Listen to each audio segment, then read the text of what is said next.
done with work already, right? It's already past your regular work hours. Did something happen? I'm sorry to worry you. Everything's fine, no worries. I just have more work to be done today. I'll be home after I finish this, maybe about an hour or so. What? Another hour? Why? What's taking you so long? What do you mean, why? There's urgent work that needs to be done before tomorrow. I'll just finish this and I'll head straight home. Why would you do such a thing? What are you going to do with dinner? I'll be done after about an hour. But if you're starving already, just go ahead and eat before me. Eat before you? What do you expect me to eat? There's nothing edible I can eat for dinner. And you call yourself engaged to me? Are you seriously thinking we can get married in this state? What's wrong? What are you talking about? What do you mean by not being able to get married in this state? First of all, you don't cook dinner. I can't eat dinner because there's nothing else to eat. Also, we are going to become husband and wife soon. I can't believe we're going to eat separately. This is unbelievable.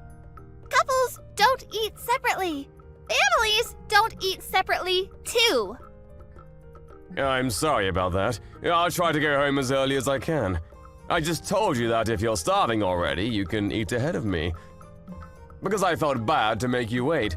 That's just what I wanted to say to you. That's not what you're thinking of me means.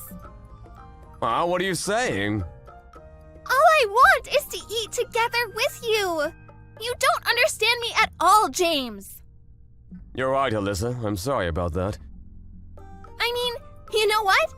I just noticed that you didn't clean the bathroom. I think I forgot to clean the bathroom yesterday. I'm sorry about that too. Are you fine with that? You're not bothered at all?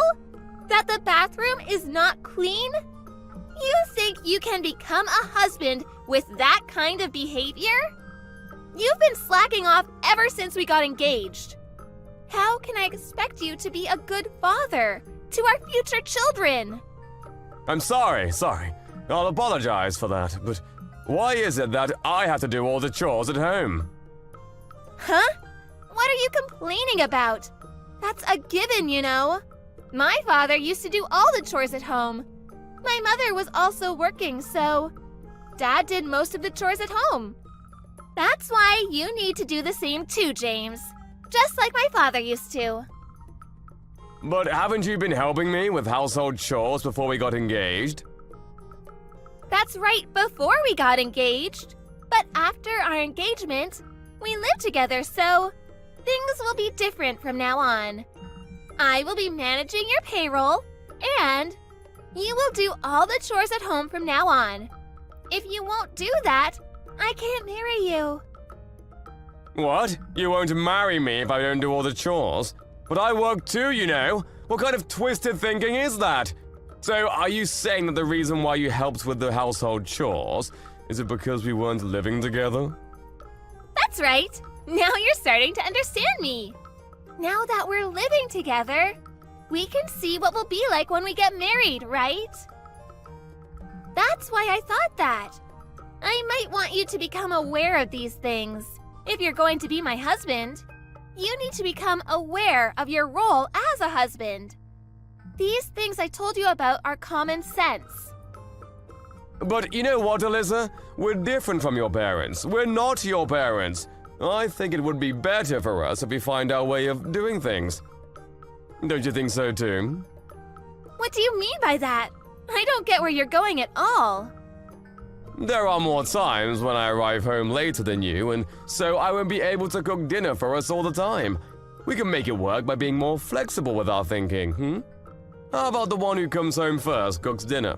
If we don't do it like that, I think it will be difficult for me to cook all the time. Are you telling me to do the household chores as well? When I'm also working just like you are? How could you ask me to do that? That's too much of you to ask from me. Too much? What do you mean too much? My dad never asked my mom to do the chores at home. Not even once. You're unbelievable, James. Do you seriously want to marry me with that attitude? Of course I want to marry you. That's the whole point of proposing to you. But frankly speaking, to do all the chores by myself without help from you is impossible. It's only been a week since we started living together, but never have I expected you to not do anything at all. That's why I'm starting to feel tired now. How awful of you to say that! I never expected you to say such a horrible thing. Also, if that's what you wanted to do all along, I wish you told me about it before we lived together. I wanted to discuss it with you and decide together too as a couple. But the moment we started living in together, you told me to do everything because you don't want to do house chores. Since you told me that after we started living together, I was of course shocked by that. It's just a normal reaction for someone to be surprised by something bad. Ugh, James, you really are the worst. What? Why do you think so? Never would I have ever thought that you're that kind of man. What do you mean? Because by refusing to do the chores at home, you're implying that household chores are what women do. I never thought that's how you think of women as. You're too horrible. I feel like you've betrayed me. What are you saying? Do you even hear yourself? I'm sorry, I don't understand you at all. You're busy at work, so you're telling me to do the chores at home. That's not it. You're not understanding me. What I was trying to tell you is that we need to cooperate to make this thing work. My dad never said that to my mom, because he respected my mom's work. But aren't your parents divorced? Why would you say that? That's irrelevant from what we're talking about right now. You're right. I'm sorry about that. If you won't understand me, we'll break off our engagement. What? You're breaking off our engagement for this minor reason? That's right. But it's not a minor reason, and it means a lot to me. Our wedding is next month, you know. That's right. That's why we would be troubling a lot of people. I'm going to demand alimony too from you, you know. So brace yourself. Are you seriously saying that? Are saying that if I don't agree to do all the household chores for the rest of my life, you're going to break off our engagement? That's right. You heard me correctly. If you don't promise to do that, I'll be calling our wedding off and you won't be able to marry me. You don't get paid much and you don't look that good. But I chose you because you look like you're going to help me with household chores. If this is the case, I should have been better off marrying my ex-boyfriend. So you didn't choose me for me, nor because you were attracted to me. You chose me based on whether I will do chores or not after we get married? Of course that's a given. It's common sense. Did you think that you have good qualities, other than good at cooking and a good homemaker? I'm sorry to hit you with the truth, but you're not attractive at all.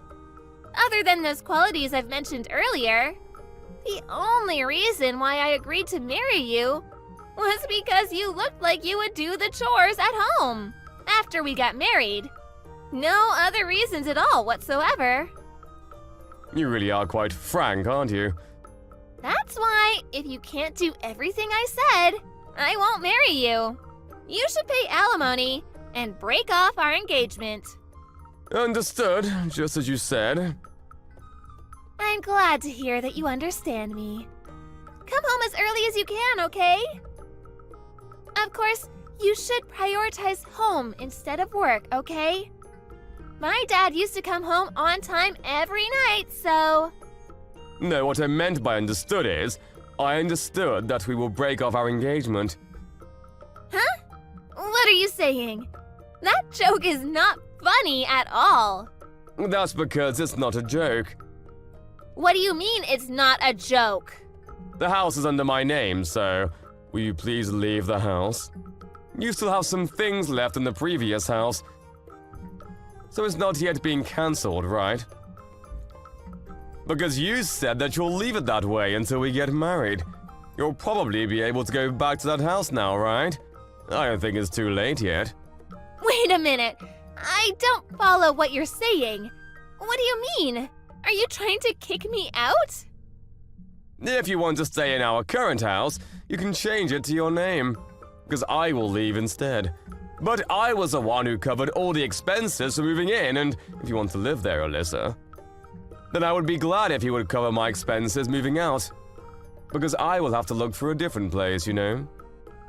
Are you saying that?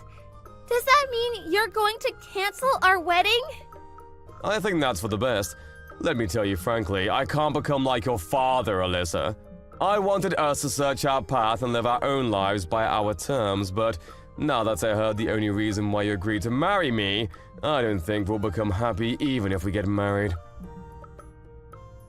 I might have said too much, but how horrible of you to break off our engagement instantaneously.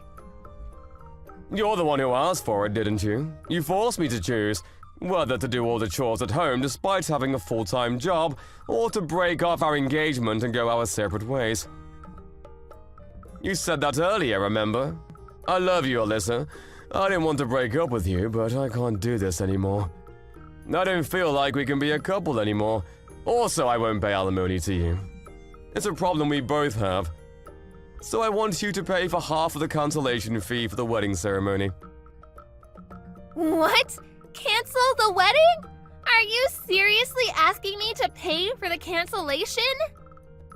We won't be getting married, so of course we're not going to have a wedding ceremony. I mean, I paid for all the expenses for the wedding ceremony, so you should pay half of the cancellation fee to me. Wait a minute. Everything is happening so fast. I can't keep up with it. There's one more thing I wanted to tell you. You took my bank's cash card and credit card from my wallet, didn't you? Huh?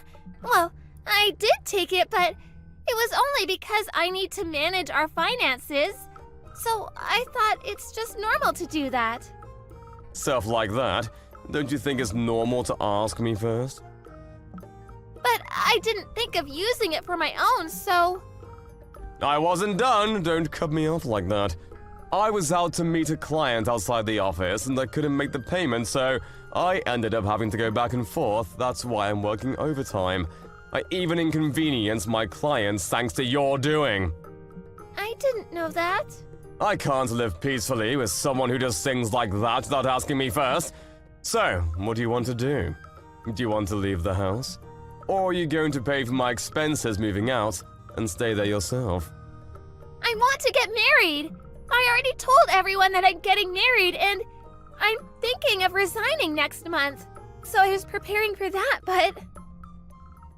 What did you just say? I haven't heard about that too. So, does that mean that you're going to become a housewife, manage my money, and make me do all the chores at home? If you say it like that, it might sound like that, but I also have things to do, you know? Like preparing to welcome a baby when I get pregnant, and stuff like that. You decide everything too much without consulting me. I'm sorry, but I'm gonna have broken off the engagement. I will contact your parents and tell them the news and why we've come to this decision. What are you planning to tell them? Are you seriously going to do that? Of course I will. I don't know yet if I will be able to demand it in the form of alimony, but as for the cancellation fee for the wedding ceremony, I will definitely ask you to cover half of it. But I'm actually glad that I found this out before we got married. I want to get married! Please, James! If you want to find someone willing to do the chores for you, then you should strive to become rich and hire someone to do the household chores for you. That would make things easier, I think. Stop forcing your ideals on others. If you're planning on quitting your job when you get married, and if you don't even plan on doing the household chores, I feel really relieved that I didn't marry you. Anyway, leave immediately, okay? After that, Alyssa tried to contact James several times, but James didn't take any of her calls, nor replied to any of her messages. James reported to Alyssa's parents what their daughter has done, and explained everything that happened. Rumors say that Alyssa's mother apologized to James, that she might have failed in raising her daughter. Alyssa ended up quitting her job. As the cancellation fee for the wedding, Alyssa borrowed money from her parents and was somehow able to pay James. Rumors also say that she went back to her hometown and started looking for work there. After that, she attempted to look for a partner, but with her age being 35 years old and her demands of making the man do the household chores, she didn't get matched to anyone at all. If your ambitions are too high, higher than what you deserve, I guess you won't end up happy. Hey, how the preparations coming along? Preparations for what? The move, of course. I told you, we're gonna be living with my mom now. We're all gonna live together. We have to move by the end of the month, so make sure you get everything ready. You're gonna make things difficult for me. I don't think I ever agreed to that. Okay, and? Just agree already. What do you mean, just agree? I already told you I wasn't interested in living together. I'm pretty sure I told you before. Why is that the story now? I don't want to live with her. I'm pretty sure I said I don't want to from before we got married.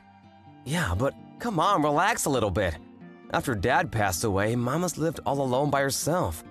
We have to live together so that you can support her. I've told you before.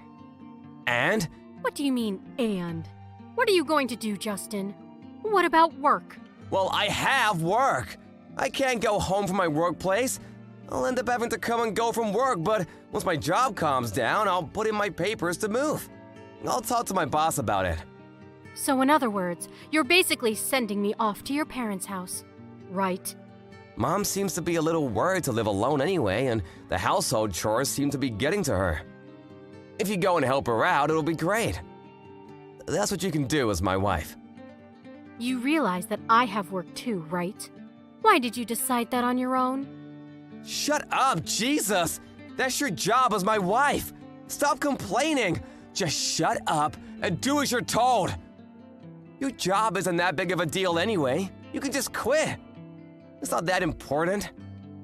I told you I didn't want to live with her before I got married. I had my reasons. You know that, right? It's because your mom lives alone, right? If you want to take care of your mom, you should just go home frequently. Even if you live with my parents, nothing should really change. Our house right now is perfectly in the middle between our houses. I don't want to move at all. Why are you suddenly choosing that kind of important talk on your own like that? Oh my God, you're so annoying! That's what wives do. You're supposed to listen to me.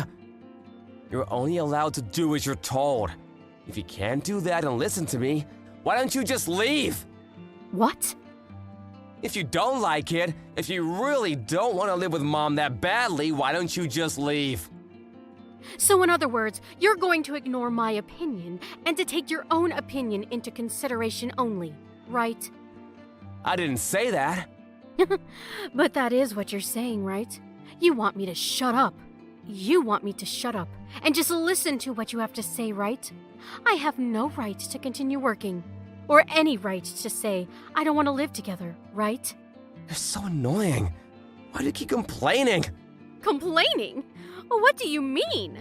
I'm just expressing my own concerns. If that's what you think of it, then I'm done. Ah, so you finally get it. Get all the stuff ready for the move then. I already have everything ready for the move. Huh? Were you off work today or something? I took off work to get ready. Oh, look at you. You seem to be very prepared, which is unlike you. If you were already okay with all of that, then what was this whole thing about anyway? Why did you argue with me? You really don't make any sense, do you? Oh, I meant I got ready to move on my own. When you were talking to me yesterday, I couldn't just believe my own ears what I was hearing. So I got ready to move out on my own. Huh? What do you mean? I'm going to be leaving this house. Please divorce me. What? Divorce? Why are you joking about that? That's not funny at all. All it does is piss me off during work, so please stop. I'm not joking at all. I'm being very serious. maybe you'll finally understand the severity of your abuse. I don't need a husband that doesn't listen to me at all. I don't want you at all. What is that attitude, young lady? Do you want to be chased out of the house? Well, I'm not really being chased out. I'm just leaving on my own will. I already have everything packed and ready. I'm actually about to leave right now. Are you serious? You're being serious right now? I've been nothing but serious. Why would you do that? Why do you want to get a divorce? Because you keep saying that you want me to live with your mom, and you won't let off, even though I've already said no. The only reason that you want me to live with them is for the inheritance. You want to get more than your sister and brother, right? What? What are you talking about? I haven't thought of that at all. If your wife lives with her, I'm sure you can look good on the will. You want to chase me out and spend more time with your mistress, too. It's killing two birds with one stone, right? Mistress? What are you talking about, seriously? I don't understand what you're saying. What exactly are you telling me here? I think you understand exactly what I'm talking about. You thought that I didn't know about your affair? I'm not having an affair. I would never cheat on you. Okay, yeah, sure. I already have all the evidence I need, so I don't really care what you tell me from here on out. I will definitely be suing you for all the damages, though. What evidence? Yeah, you've been way too suspicious. I had you under a microscope. I even had a private investigator hired. I have all the evidence I need. A private investigator? You went that far? So I was just waiting to figure out what the best time to divorce you would be. And then you went and talked to me yesterday. What are you talking about? You even said it again, but if you don't want me to live with her, then I need to leave the house, right? You told me that I wouldn't live with her, from before we got married even. And I could kind of understand if both of us were to live with her, but come on, man, give me a break. You want me to live in the middle of nowhere, and you're just gonna fool around with your mistress. I never said that to you. But that is what you were thinking, right? Just so you know, I saw the text from yesterday. I read all of it. Huh? Wait, my phone? You already locked in my phone? Yeah, I checked. The annoying woman will be leaving soon, so you'll be able to live with just Alyssa. That was her name, right? Man, there were so many hearts in your messages. It honestly sent a shiver down my spine. What is that attitude? It has nothing to do with you. Ah, you're right. It doesn't have anything to do with me anymore. I'm going to be getting a divorce from you anyway. As long as you pay for damages, I'll just live my own life freely. Damages? Are you seriously gonna sue me? Of course I am. Why did you think that I wouldn't sue you? Wait, so you're serious about the divorce too? You don't want to live with my mom that badly? How many times do I have to say that I don't want to live at your parents' place? And I don't even get along with your parents. I have to live with just them? Just because you want the inheritance. You're not allowed to use me like that. That wasn't why I was trying to get you two to live together. Okay, well, anyway, no matter what I said, you wouldn't listen to anything and completely ignored me. So I have decided that we are not going to be able to work. So I have all the proof about your affair, and I have already sent it to your job and mom, just so you know. What?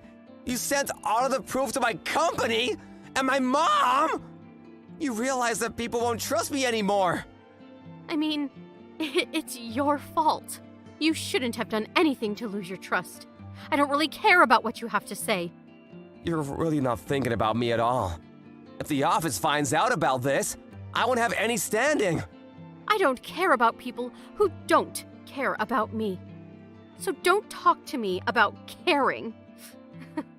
I'm sorry, I'll think about you, so please rethink sending the proof. I already sent it. I don't know what to tell you. I sent it a second ago, so I'm sure it'll be there tomorrow or day after tomorrow. What am I supposed to do? If the company finds out, I'm screwed. Yeah, I kind of figured. You used your standing in the company to cheat with the new employee. I don't think anyone will respect you anymore as a leader. Do you realize how people will be looking at me? Please stop this and get the proof back. I'll do anything, I swear. If you want me to, I'll even go back to my parents' house with you. I'll put out the transfer request immediately. I knew you were able to put in transfer requests, but you never actually did anything for me, did you? So in other words, you don't want to do anything for me, right? And then you just pushed your agenda onto me, even though I didn't want to. Okay, fine. I'm sorry you've made your point. Please, let's not get a divorce. I don't want to make a big deal out of this. We're going to get a divorce for sure. I'm not going to go home. From here on out, what you can do is before I take things into court, you just pay all of the damages that I ask for. Alrighty, I'll be looking forward to seeing what happens when the proof reaches her office. Justin's office received all the proof in the morning. Everyone found out about his affair in the office too. Him and his mistress were both called up by the boss, and they were both questioned as to what happened. Unfortunately, his mistress was one of the executive's relatives. Justin was forced to take the blame and resign from his job.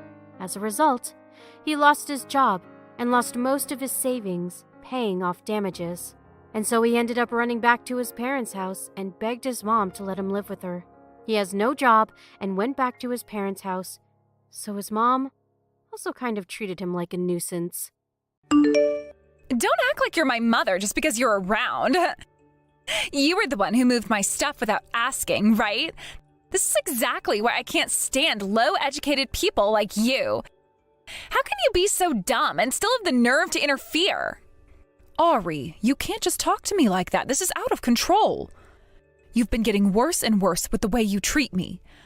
I only organized your things because they were lying around in the living room. You didn't have to say all that. It wasn't a big deal. Don't you dare come into my room without permission, you trash. You're just a piece of garbage with a low education trying to play the role of my mom. Guess what? I'm in med school. You know, I'm a genius. And look at you. You're a total embarrassment. Ever since you got into medical school, you have really changed for the worse. You never used to talk like this.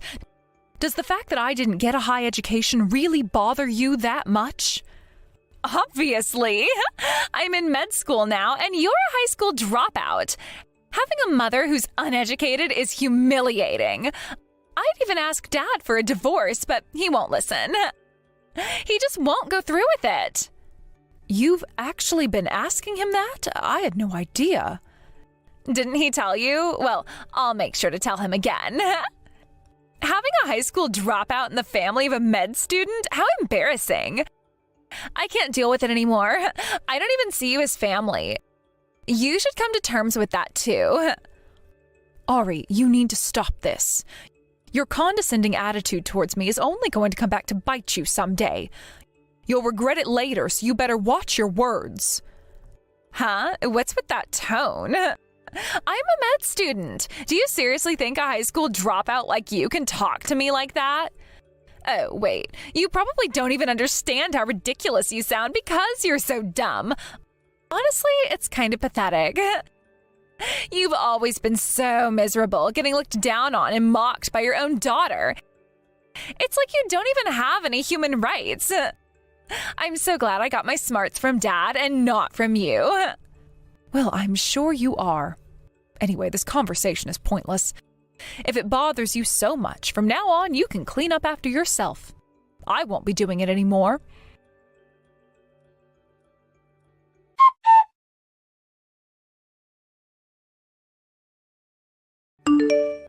Richard, are you coming home tonight? We really need to sit down and have a proper conversation. Huh? A conversation about what? You know what I mean. It's about her. Oh, that. Well, we'll talk when the time's right. I am asking you to make time. And Ari's attitude toward me is getting worse. She's 20 years old now, but the way she speaks to me has only gotten more disrespectful. Don't you think it's about time we talked about our relationship? She needs to understand and behave accordingly. Yeah, well, we'll get to it when the time comes. There's no rush. And when exactly is that time going to be? From where I'm standing, it feels like you're just putting it off. Oh, come on. Is it really that big of a deal? What? What do you mean by that? Of course Ari doesn't like you. You think her bad attitude is just her? Maybe you should consider how you treat her. And honestly, why does it even matter so much? You're not even her real mother. I can't believe you'd say something like that at this point. After all I've done for you and her, you, of all people, should understand how I felt. And yet you throw this at me now? Jane, calm down. She's 20 now, practically an adult. Let her figure it out. There's no need for us to have a big conversation. Everything's balanced just fine as it is. We should focus on our own lives now. How can you say that when you barely even come home? It's not like I'm out partying, it's work. Work, huh? Do you really think I'm that clueless? What are you talking about? Be home early tomorrow. We have a lot to discuss. If you're not there, I'm done. Consider this your last chance.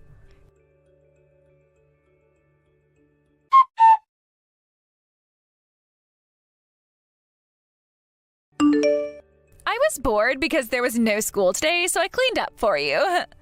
Huh? You cleaned up the house? Oh, you didn't have to do that, but thank you for taking the time.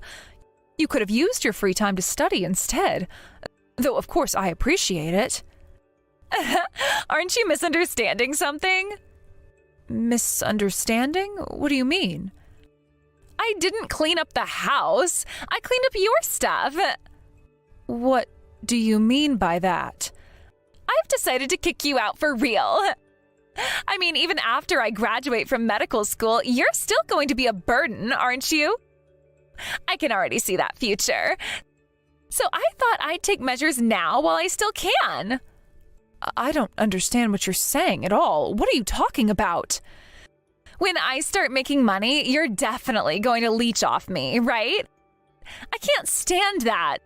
So I threw your stuff away. Get out.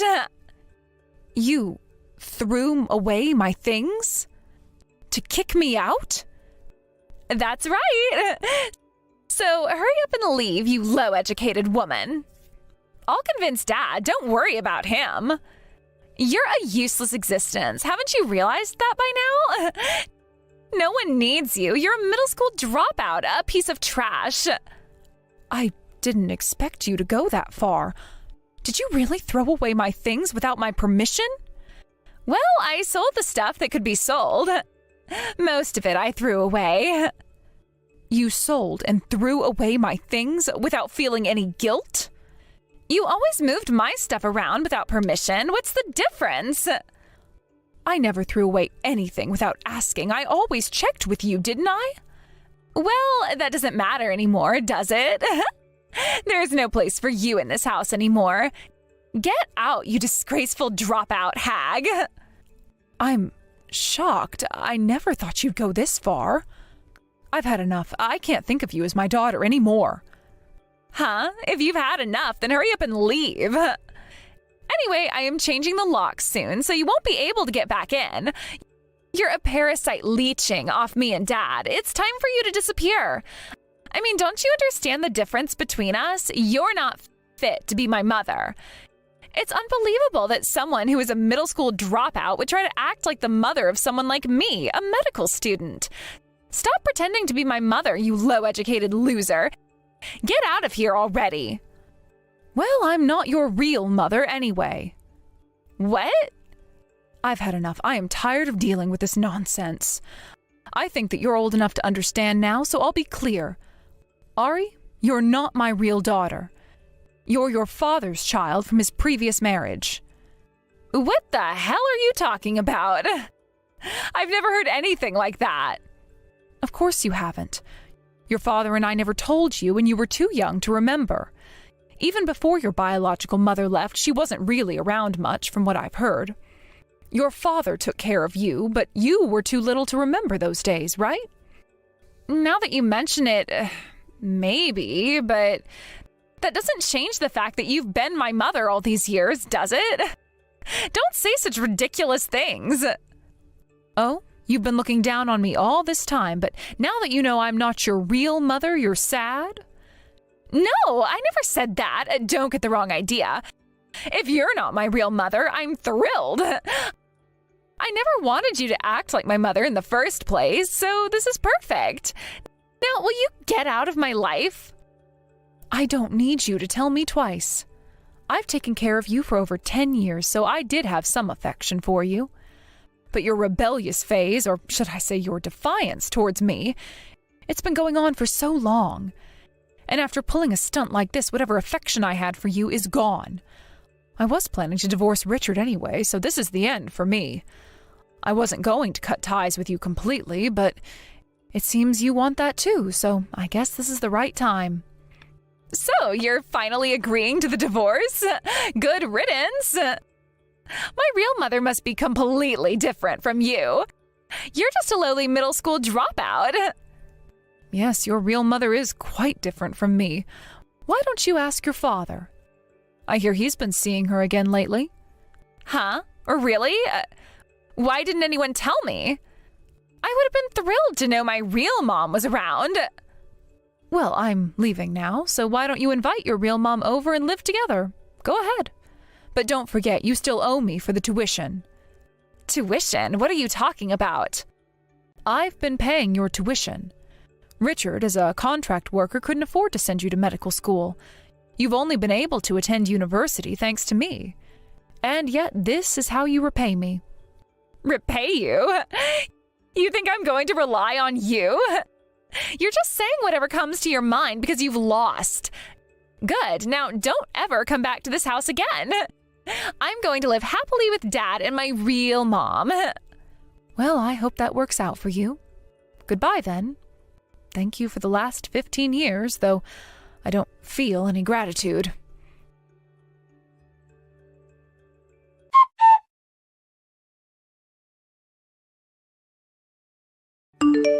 Mom, help me. Excuse me, I don't have a daughter. Please don't say that and abandon me. I've heard the whole story. This can't be happening. You're my mother, aren't you? You raised me for 15 years and now you're going to throw me away like this? What are you talking about? You're the one who wanted to cut ties with me and kick me out, remember? And besides, I'm not your real mother, so I don't see why we need to stay involved with each other. Isn't this what you wanted? I never imagined things would turn out like this. Dad says he doesn't have any savings at all. And because I kicked you out, we have to pay you alimony on top of everything else. There is no way we can afford tuition. You've hardly ever called me Mom, and now you want to? Isn't it a bit convenient for you to call me that only when you're in trouble? I'm no longer your mother, and I was never your real mother to begin with. Stop being so familiar. We're strangers now. Wait, please don't cut me off like that. I'm in real trouble here.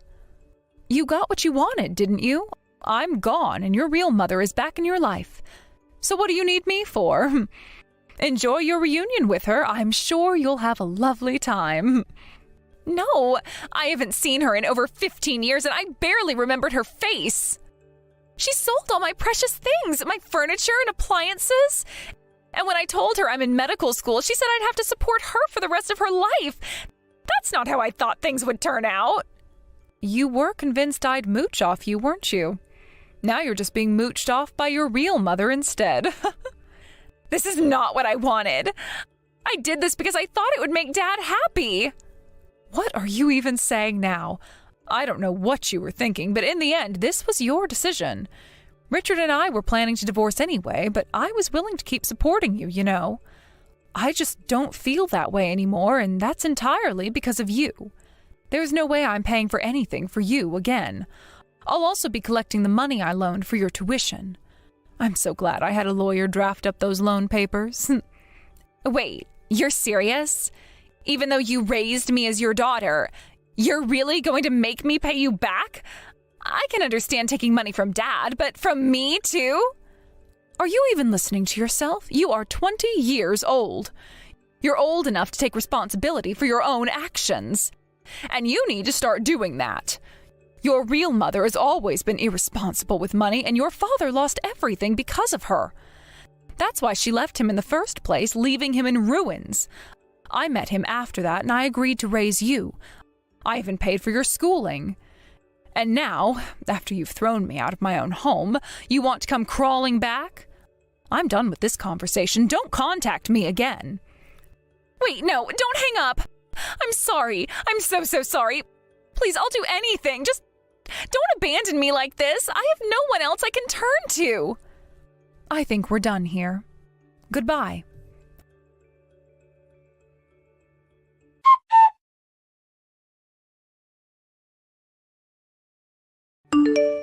Jane, please, can you come back? I never expected things to escalate like this. That woman, she ended up selling off all our furniture and appliances for cash and just disappeared. I never wanted it to come to this point. You were the only one I could truly rely on. It felt like my world collapsed the moment she walked out. Ari is also deeply remorseful for her actions. She's genuinely sorry for what has transpired. Please come back to us. The house feels empty without you. Your presence is a pillar of strength for Ari and me. We need you more than ever right now. Are you out of your mind? Don't you feel any remorse for Ari? You need to get it together. You are all alone now. Do you realize that? You can't keep making the same mistakes and failing to properly care for your daughter. I have no intention of helping you anymore, and I'll make sure to recover every cent. Perhaps this will be a lesson in life for you. It's heartbreaking to see a father like you unable to take responsibility for his actions, especially when your daughter is suffering. She is 20 years old now. It's time to start acting like it. I am done getting involved in this mess. But everything happened so suddenly. From my perspective, nothing happened suddenly. I've been trying to discuss this for a long time, haven't I? You're the one who refused to engage in those conversations. I even gave you a final chance to step up, but you didn't show up. Our relationship has been strained for months, if not years. We've been drifting apart, and this crisis was sadly inevitable. It's painful to admit, but I couldn't continue living in denial. I know, but... You're right. I've been lenient for far too long. I don't think there's anything left to salvage now. Instead of blaming your daughter for this situation, maybe you should reflect on yourself and your decisions. It's time for you to become a better father. Ari needed your guidance and support, but you weren't there when she needed you the most. It's not too late to make amends, but it requires genuine effort and a commitment to change. Jane, I'm truly sorry. You're right. I now see that I haven't been a good husband at all, and I deeply regret that. It's hard to accept, but I need to acknowledge my faults. I've let you down and failed to support you and our family when it mattered the most. I can't even begin to express how much remorse I feel. I'm willing to do whatever it takes to earn back your trust and support. Please, give me another chance to prove myself. I promise to be a better husband and father from now on. That's enough. From now on, focus on Ari. Be there for her. Please, try to understand my position. I know things seem bleak, but I want to make things right. Let's work together for the sake of our daughter.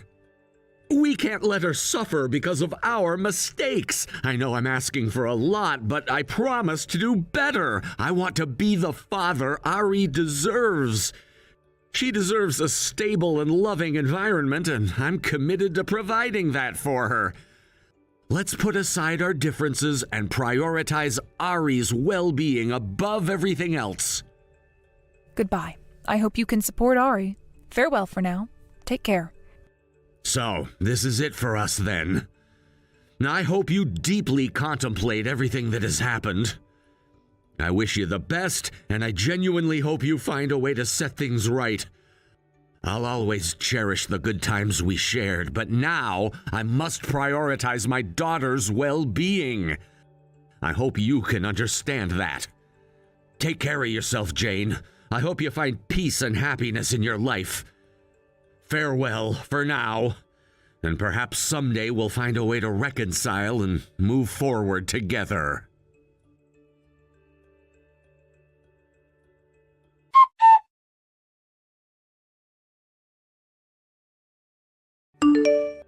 I've finalized my divorce from Richard, and he has agreed to pay me alimony. It feels like a weight has been lifted off my shoulders. The journey to this point was not an easy one. It was filled with moments of deep reflection, emotional turmoil, and tough decisions. The decision of divorce was not made lightly. It came after months, if not years, of grappling with the realities of our relationship, questioning whether there was a way to salvage what had once felt like a beautiful partnership. The initial realization that my marriage was headed towards its conclusion was jarring. I remember sitting in our living room, surrounded by the echoes of laughter and love that had once filled the space, but now felt like a distant memory. My heart felt heavy as I thought about how much had changed. It was a mix of relief and sorrow, as I knew deep down that ending the marriage was the right choice for my mental and emotional well-being. Yet I mourned the loss of what could have been. Once I made the decision to file for divorce, I found myself grappling with a whirlwind of emotions. There were nights when I would lie awake, replaying memories in my mind. Our first date, the promises we made to each other, the plans we had for the future. I questioned whether I had made the right choice. Doubt crept in, whispering that perhaps there was still a chance for reconciliation. However, as the days turned into weeks, it became increasingly clear to me that the cycle of hurt and disappointment was not something I wanted to continue. Staying in a relationship that no longer brought me joy would only lead to further heartache. Thanks to the support of my lawyer, it seems that I will be able to avoid any further involvement in this situation. When I initially sought legal counsel, I was filled with apprehension. The thought of navigating the complexities of divorce law felt overwhelming, but my lawyer quickly became a source of strength during this tumultuous time. They patiently guided me through the intricacies of the legal process, ensuring that I understood my rights and options. Our meetings were often long, but they provided a safe space for me to voice my fears and uncertainties. My lawyer's unwavering support helped me find clarity amidst the chaos. I vividly recall one particular meeting where I expressed my concerns about financial stability after the divorce. My lawyer listened attentively and then assured me that we would work together to secure a fair settlement. Their words provided a glimmer of hope, and I began to realize that I could take control of my life moving forward. After that, 6 months passed, and I suddenly received a message from Ari. The sudden influx of emotions upon seeing Ari's name on my phone was unexpected. I hadn't heard from them in a while, and our connection had become strained during the final months of my marriage. I felt a mixture of curiosity and apprehension, uncertain of how our conversation might unfold. According to Ari, Richard has begun to reflect on his actions and has started looking for a full-time job. The revelation startled me. I had often wondered whether Richard would ever take responsibility for his life. For so long he had struggled with commitment, not just in our relationship, but in various aspects of his life. The idea that he was finally considering taking steps towards responsibility felt foreign, yet intriguing. Could it be that this time he was genuinely seeking to better himself? Although he can no longer afford to attend university due to his financial situation, he is taking the time to reconsider what he truly wants to do with his life. This was significant for Richard, and I could only hope that he would find a direction that brought him fulfillment. Reflecting on our past, I remembered the conversations we had shared about dreams and aspirations. We had often discussed our hopes for the future, and I wanted to believe that he was finally ready to pursue his passions. Ari also mentioned that they themselves have started working to save money for school, aiming to enroll in a school that aligns with their interests. Hearing this about Ari filled me with a sense of pride. I had always admired their creativity and ambition. It was inspiring to know that they were taking charge of their future, especially in light of the challenges we had faced together. Our friendship had experienced its own share of ups and downs, and I couldn't help but feel grateful that Ari was making strides towards their goals. Ari expressed a desire to meet up, but I turned them down. The thought of meeting stirred a conflict within me. While I missed our friendship, I was acutely aware of the need to protect my newfound independence. The journey to reclaim my life had been a hard-fought battle, and I didn't want to jeopardize the progress I had made. I didn't want to interfere with Ari's newfound independence. They were on a path of self-discovery, and I wanted to support that without becoming a hindrance. I also felt a sense of anxiety about possibly repeating the same patterns as before. The memories of our past were intertwined with feelings of regret and confusion, and the idea of rekindling our friendship filled me with trepidation. I had spent months healing from the emotional scars of my marriage, and the prospect of diving back into a complicated friendship felt overwhelming. I didn't want to risk the stability I had fought so hard to achieve. Even now, I occasionally receive messages from them, but our conversations are superficial and polite. This arrangement has allowed us to maintain a connection without delving into the complexities of our shared history. Each message feels like a thread that keeps us linked but not entangled. Both Richard and Ari have settled their debts, including the alimony, and have distanced themselves from me. This newfound distance brought a measure of peace. It allowed me to focus on building my life without the burden of unresolved issues hanging over my head. Sometimes I think about what might have happened if we had had more time. I find myself lost in thought, wondering about the possibilities. Would things have turned out differently if we had communicated better? If Richard had been more open to addressing the issues that plagued our relationship, could we have found a way to make it work? These questions swirl in my mind, and while I acknowledge their validity, I remind myself that dwelling on the past won't change the present. Perhaps the outcome could have been different. I often reflect on the moments leading up to the divorce, the late-night arguments, the misunderstandings, the feelings of isolation that had seeped into our daily lives. It was a challenging journey, but I also recognize the strength I gained from those experiences. Each setback has been a lesson, and I was determined to learn from them, to evolve as a person and to emerge stronger than before. Well, I am currently satisfied with my life, so I don't really have any complaints. I've embraced my independence and am actively working toward my goals. The sense of liberation I feel is exhilarating. I can finally breathe without the constraints of my past relationship weighing me down. I've begun to explore new opportunities, and I am committed to nurturing my personal growth. One of the things I've started doing is taking art classes, something I had always dreamed of but had pushed aside during my marriage. Art has always been a passion of mine, and the thought of rediscovering that part of myself filled me with excitement. Creating has become a source of solace for me. I spend hours experimenting with colors, shapes, and ideas on canvas, allowing my emotions to flow freely. Each stroke of the brush feels like a release, a way to channel my experiences into doing something beautiful and meaningful. In these classes, I have found a supportive community of fellow artists who share my enthusiasm. We gather to create, share our work, and provide constructive feedback to one another. It's refreshing to be in an environment where creativity thrives, and where I feel inspired to push my artistic boundaries. My instructor encourages us to find our unique voices and to express our individuality through our art. This encouragement has been invaluable as I work to hone my skills and build confidence in my abilities. The weight of my past is gradually lifting, and I am excited about the possibilities that lie ahead. I've also begun volunteering at a local community center, helping children with art projects. It's incredibly rewarding to witness their creativity unfold and to be part of their journey. In these moments, I realize how far I've come and how the power of connection can create lasting positive change, both for myself and for others. The joy I feel when I see a child's face light up as they create something new is immeasurable. These experiences have reinforced my belief in the importance of fostering creativity in young minds. I am committed to being a positive influence in their lives, encouraging them to explore their artistic potential and express themselves freely.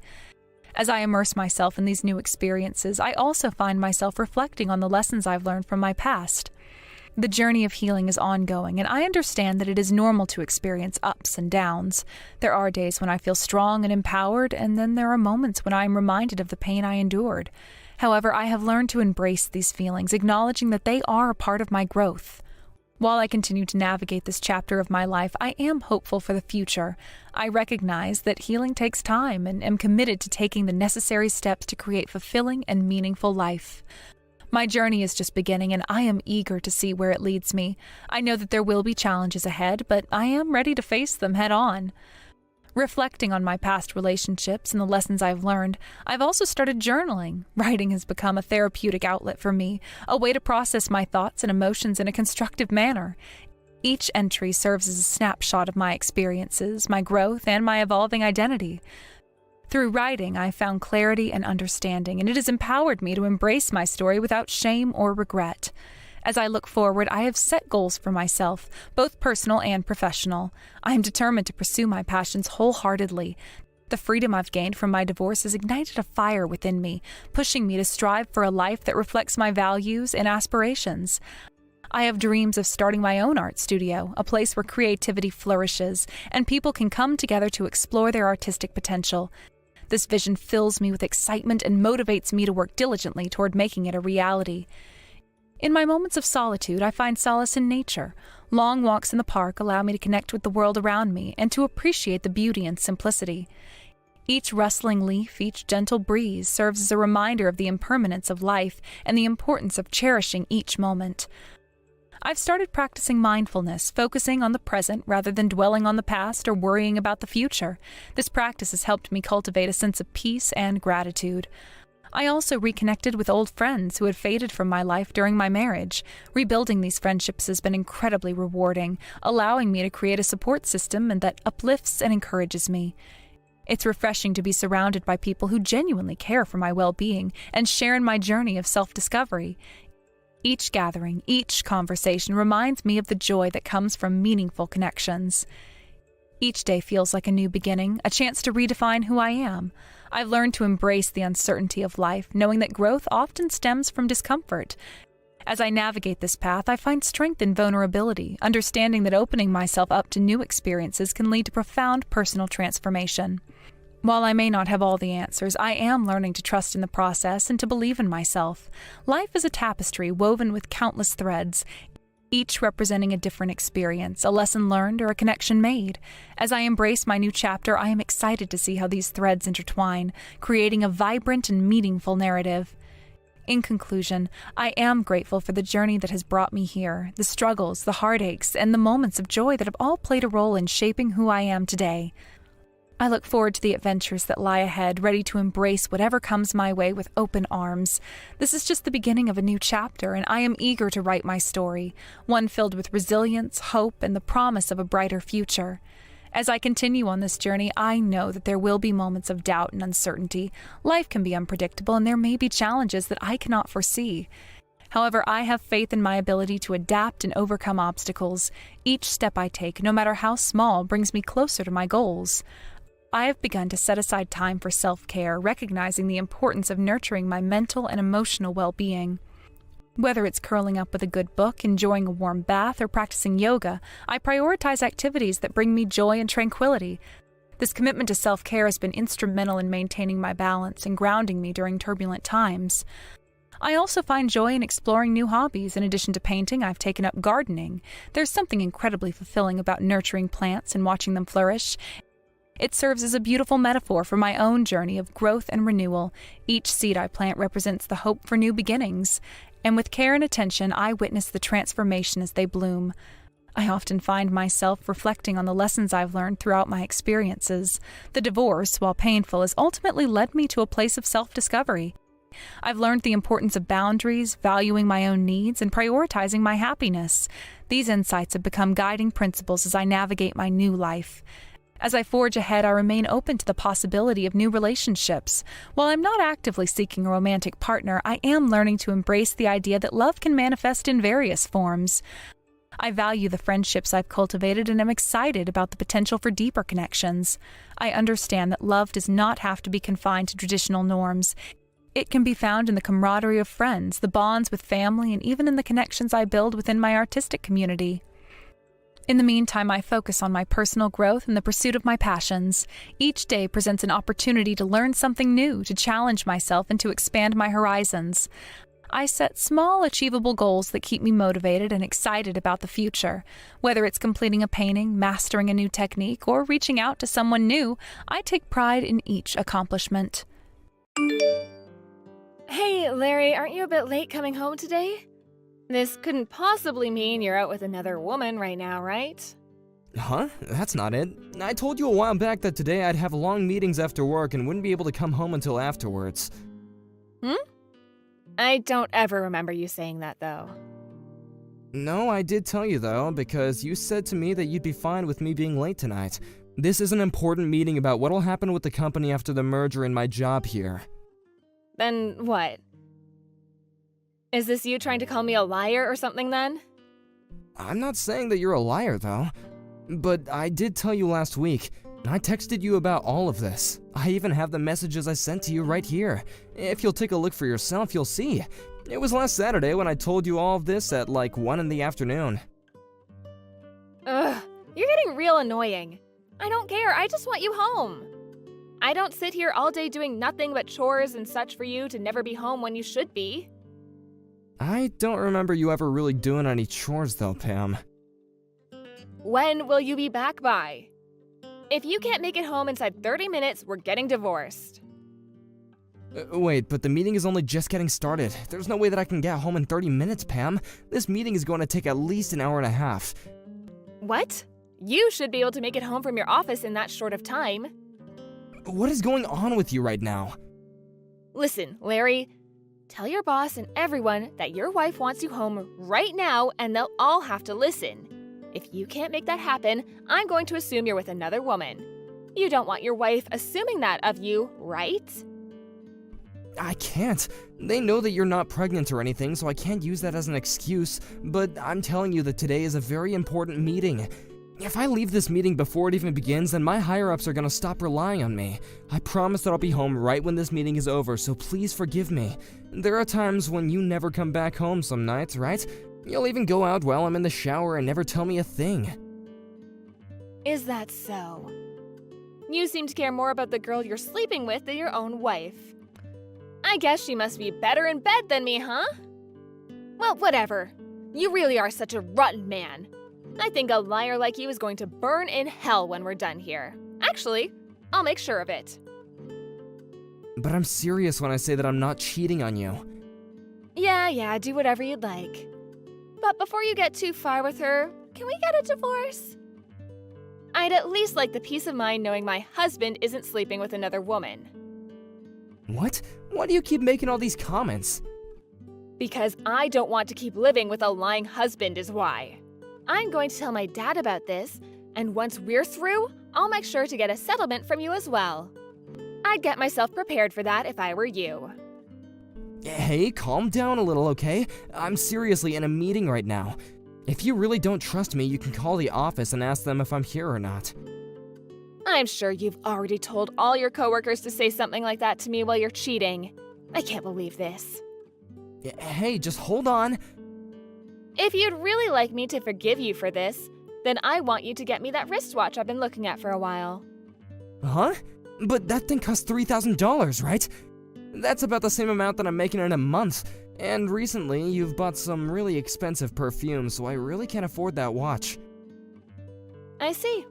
I guess it's divorce then. Great work, Larry. You really helped yourself out here by making it very obvious that you don't love me anymore.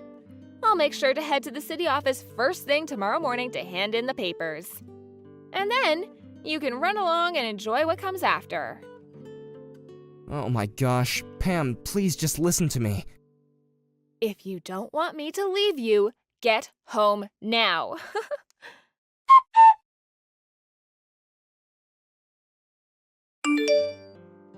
Hey, during this whole meeting, things about you haven't really seemed right. You looked all pale and were constantly looking down at your phone like you were in a life or death situation. What's going on? Also, the minute the meeting was finished, you jumped out of your chair and ran out without even saying goodbye to us. We even had some cake and stuff as a present for sitting through that late meeting. Is there something you need help with? You understand that you can talk to me about anything, right? Hey, Ben. Well, Pam is acting up again. Oh, come on. What's it about this time? She's upset that I couldn't make it home earlier today from work, and she told me that if I'm not home soon, she'll cause even more trouble for me. I made sure to explain that I had a very important meeting today that just so happens to be in the evening. Actually, I told that to her last Saturday, but she said she never knew anything. When you say trouble, is she talking about going and getting a divorce without your say? Because that's the exact same thing that she said to you all those other times, and I just don't get how that's fair. Yeah, she said that by getting a divorce from me, she would never have to deal with me or my stupidity ever again. I really can't deal with this much longer, dude. Why is it that she's always got something selfish to say? I'm not sure, but I can't fight her on these things. Why not? Because her father is a lawyer that deals with these sort of things, couple fighting, divorce, and settlement cases. If she took this whole divorce thing to court, she could get anything she asked for from me. But when you think about it, they won't believe everything she says, right? Sure. But in the case of her father, he's one of the most amazing lawyers the court system has around, and he can get anything done. I doubt that he'd normally do anything his daughter asks of him, but I don't think he really likes me that much either. I'm sure he wouldn't care if whatever Pam says about me is true or not. So that's why I really don't want to make an enemy out of Pam right now, especially when she thinks that I'm cheating on her right now. What? She's been blaming the reason for me coming home late from work at times on me being with another woman. She even said today that I'm with a girl and not actually at work. I told her to call the office so that she can confirm that it was me here if she didn't believe me. But she told me that I'd probably gotten all of you involved and that you would lie to save my butt. Dang, so you really are in a tough spot. But Larry, if you don't do anything about this and continue to cater to her every wish, you'll just keep on living in misery. Is there even a point to living then? I get that, but, well... So? When you guys get into fights like this, she likes to ask you to buy things for her so you can get her forgiveness, right? What does she want from you this time? A wristwatch that's worth $3,000. I'll have to buy it. A $3,000 watch? What kind is it? Huh? I'm not sure the name, but, well, why do you care? It's nothing really, I just like wristwatches is all, so I wanted to know the make and model. Because it's pretty much my hobby buying and collecting them, so I can understand people by the watches that they want. I guess you could say it's like fortune telling. Do you have a picture or something of the watch she wants? Or even a link to the online store? I have a picture that she sent me earlier. I'll send it now.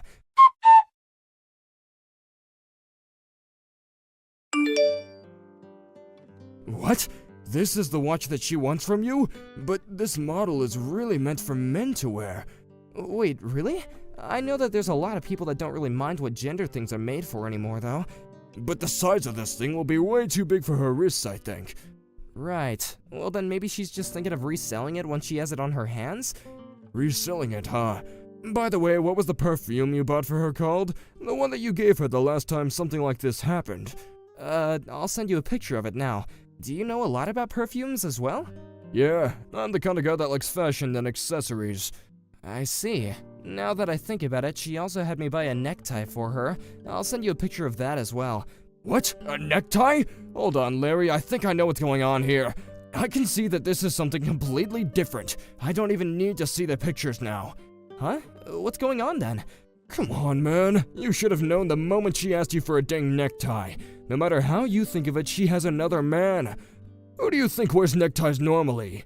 Wait, there's no way that could be. She's the kind of person that really hates people that cheat. She might just hate being cheated on, Larry. I'm sure she doesn't mind if she's the one doing it. And on top of that, you've said that she likes to go out late, even staying out until the morning sometimes. And when you have days off, she always goes out by herself, right? Yeah? Doesn't that right there look like the perfect setup for her to actually be going out with another man? Well, whatever. I know someone that can help you out with this, so I'll introduce you to him. He's a guy that I've become close with at the casino. He'll be able to follow up and see what she's been up to. There's no way that she's been doing anything besides cheating on you when she's having you buy her all those men things. Huh? Wait, I don't understand. And someone from the casino? Do you really think they'll be okay? I'm sure they asked me to pay a lot for them to help me, right? I'll make sure I cover the cost for you. Will that make you talk with him? I guess. But if he finds out that your girl is really cheating on you, I want some of the money back. That way there's really no risk to you, right? If she's not cheating on you after all, then you don't have to pay anything for this. And if she is cheating, then you get to leave her and win some money from her, which you can give a little of it to me. It's the perfect plan, Larry. Well, I guess that's alright. Pam has the right to some privacy, right? Larry, what kind of man are you letting your wife cheat on you and treat you like dog crap? Just let my man help you. I'll even make sure to keep all this a secret. Fine.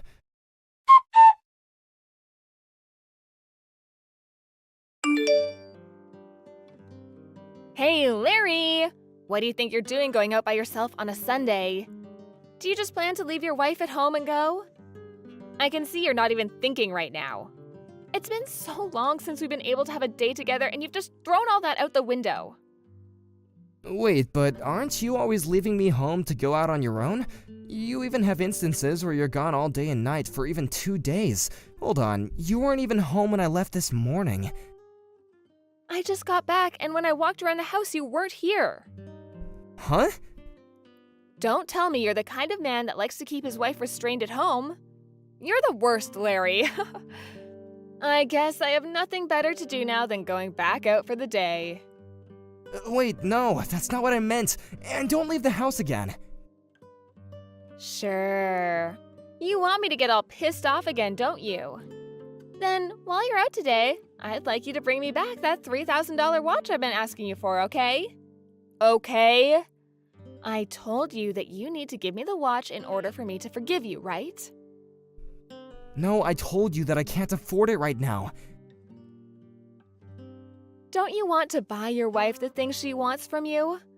I'm saying that the watch is the next thing I want. This is the whole frickin' reason I called you a useless husband. You can't even save up enough money for a simple watch. But I want to know what you even plan to use that watch for. It also looks like you haven't even used that perfume I got for you last time. And that necktie? What was that for? I don't get why you keep on asking for all these expensive things when you never use them. Excuse me?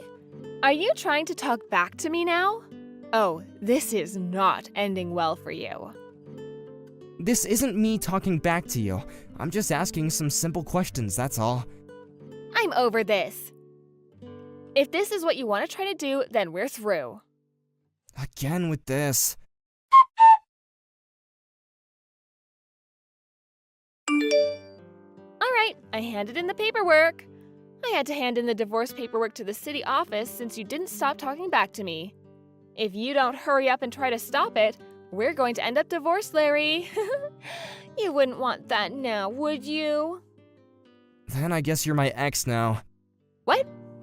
You said you already turned in the papers, right? Then I suppose I'll go to the office and let them know I agree with getting divorced. And so we'll be nothing more than two strangers. Congrats. Why are you acting all tough now? Do you not understand what'll happen to you now that we're getting divorced? You're asking me that question? I'm going to have you pay me a really high settlement now. I can then use some of that money to get myself that watch and more. You should already know that my dad is a very powerful lawyer that'll do whatever I ask of him. There's no way you'll be able to fight us in court. Alright then, go ahead and take me to court over this. But I'll just let you in on this, I have my own weapons. Weapons? What the hell could those be? I have pictures taken of you cheating on me. What? For the past few days, I've had a man investigating you. I wasn't expecting him to really come up with anything, but just like that, the next day he came to me with a picture of you and that other man. I was shocked. You always told me how much you hate people that cheat. Wait a minute. You really had someone following me? What? I did.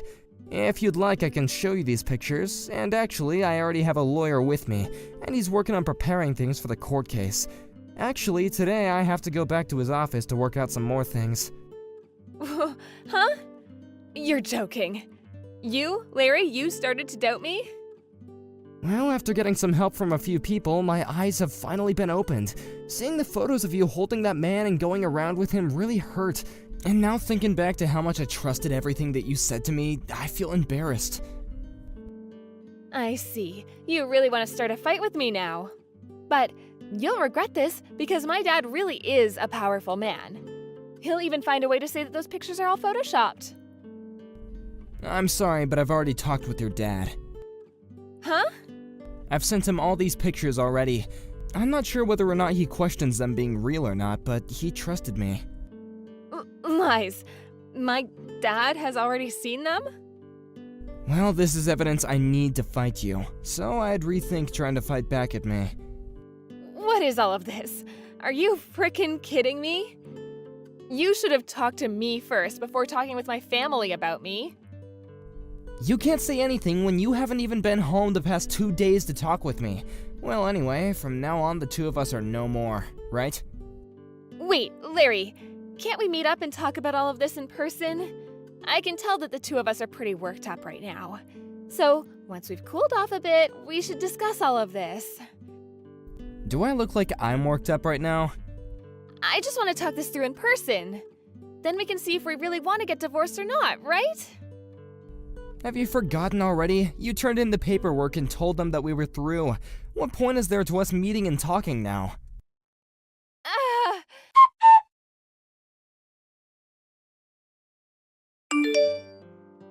I wasn't able to make it there in time. What are we gonna do? Do you really want the two of us to get divorced? Hold on, I don't want that. You had been wanting to divorce me so much. I think you have some personal issues to deal with, Pam. Huh? What? I'm not able to open the front door to the house. Yeah, I'm sorry, but that's my house now, so I went and had all the locks changed. Huh? This was all done to protect myself. I had a locksmith come over while you've been out, and he went and changed everything out for me. I'll make sure to get all your things packed up and sent to you, so go find a place to stay for the night. What are you talking about? This house belongs to the both of us, right? Nope. This is a house that I signed for and took loans out on. And it's been me who's been paying off that loan for the past few years.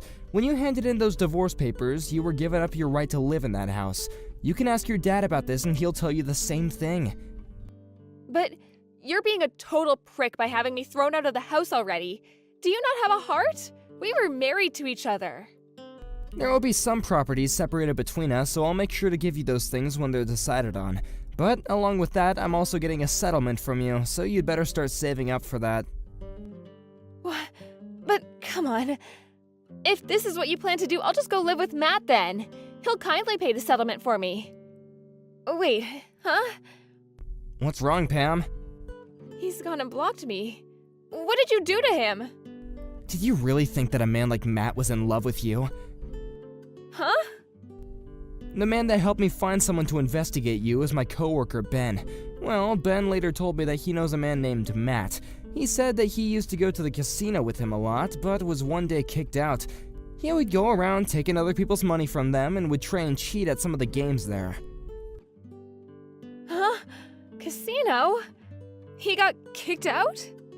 Right now, he has a lot of fines to pay to that casino and has been going around trying to get people to hand him some change. He is a parasite, for God's sake. Pam, that man was always asking you to give him high-end things, right? I'm sure that everything you asked me to buy for you was then given to him, right?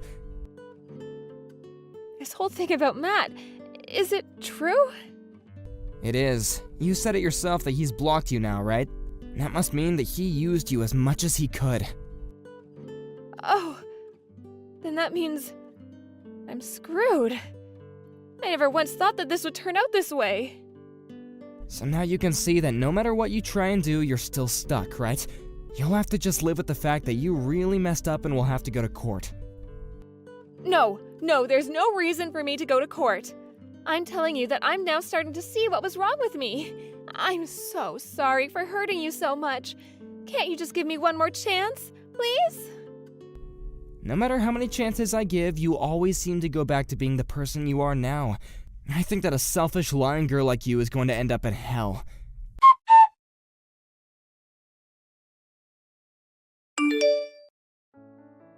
After that, Pam tried to run back to that Matt guy that she'd been going out with, but the address that he once gave her turned out to never be his real address, so now she's left with no way of getting in touch with him or finding him. When she realized that she had been thrown out by the man that she hoped would save her, she fell into a very terrible depression. Following that, she was then forced to borrow a lot of money to be able to pay off the settlement to me, and had to move back to her parents' house so that she would have a chance of making it out of all her debt. I'm so glad that I made the choice to get her father involved in all this before she had a chance to lie to him.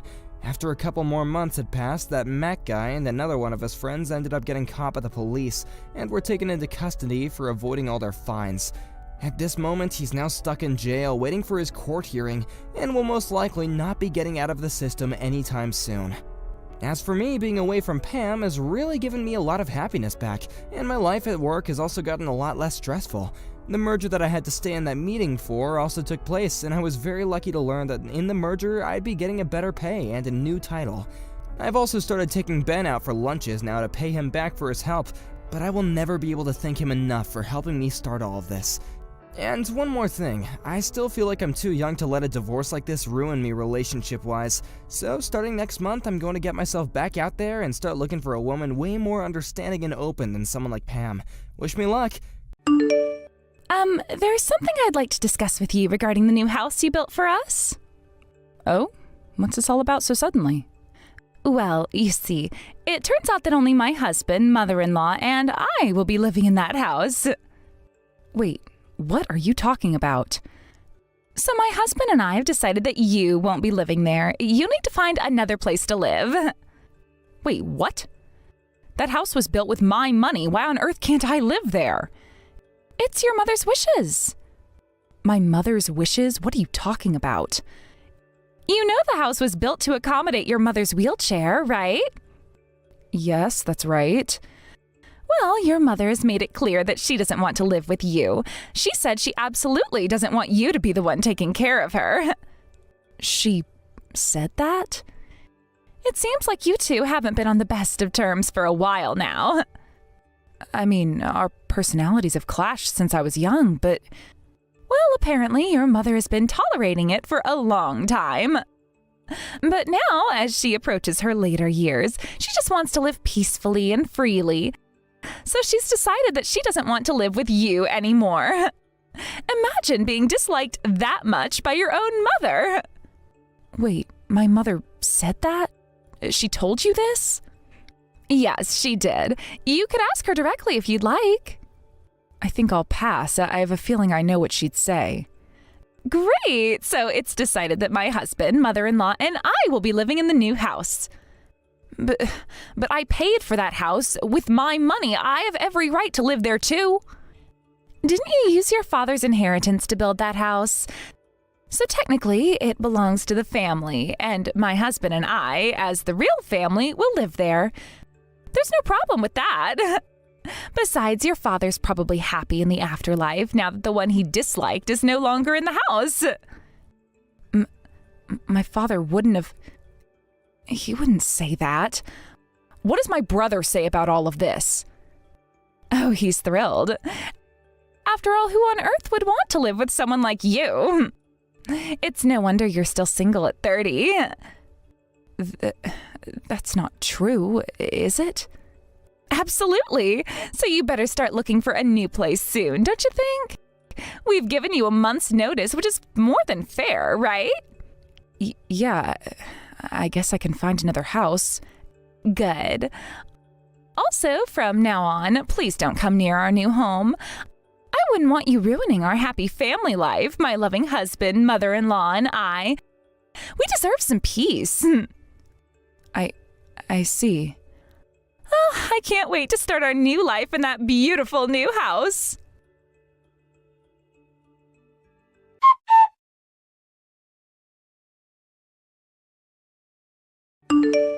Beth, did you go have a look at the new house?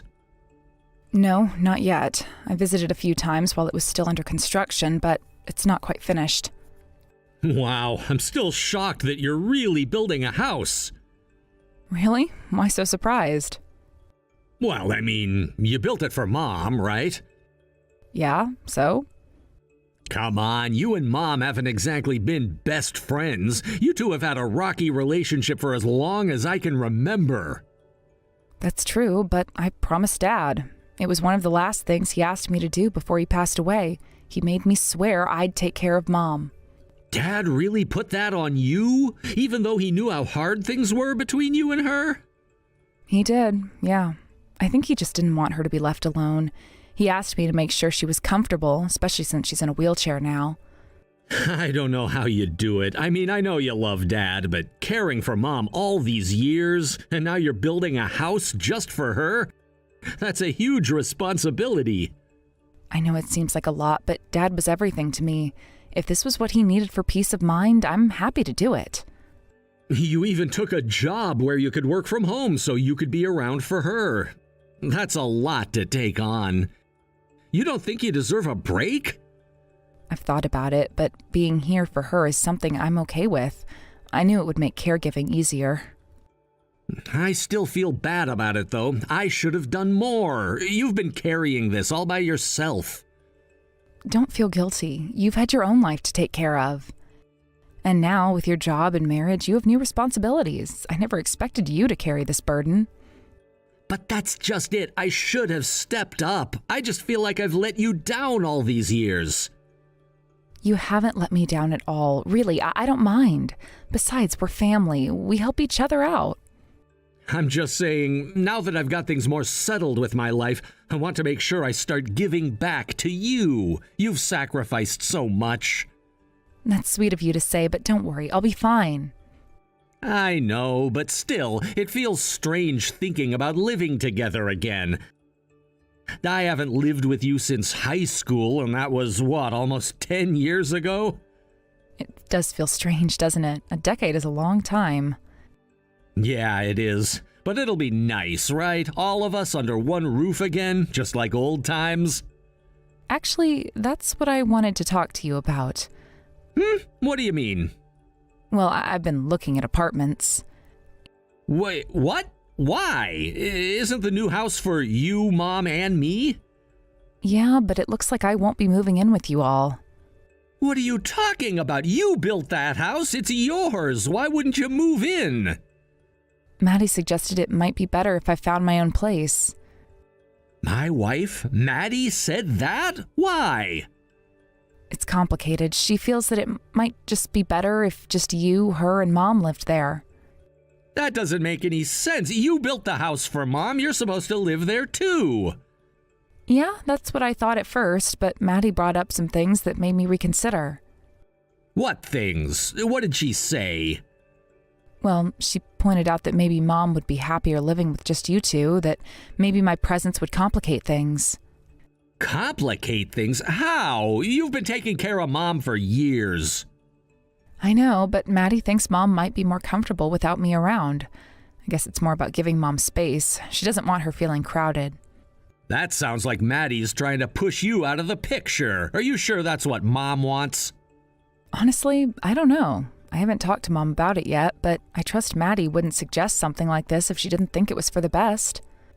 I don't know, Beth. Something feels off. You've done so much for Mom. You're the one who's been here for her day in and day out. I'm not upset. If it's better for Mom, then I'm willing to step back. I've always wanted what's best for her. So, what happens now? You're really gonna move out? I think so. I'll find a place nearby so that I can still visit often and help when needed. I won't be far. Are you sure about this? Yeah, I think it'll be fine. Maybe it's time for me to have a little space too. I guess, but it still feels weird. It does, but sometimes change is necessary. We'll figure it out. And don't worry, I'll still be around if you or Mom need anything.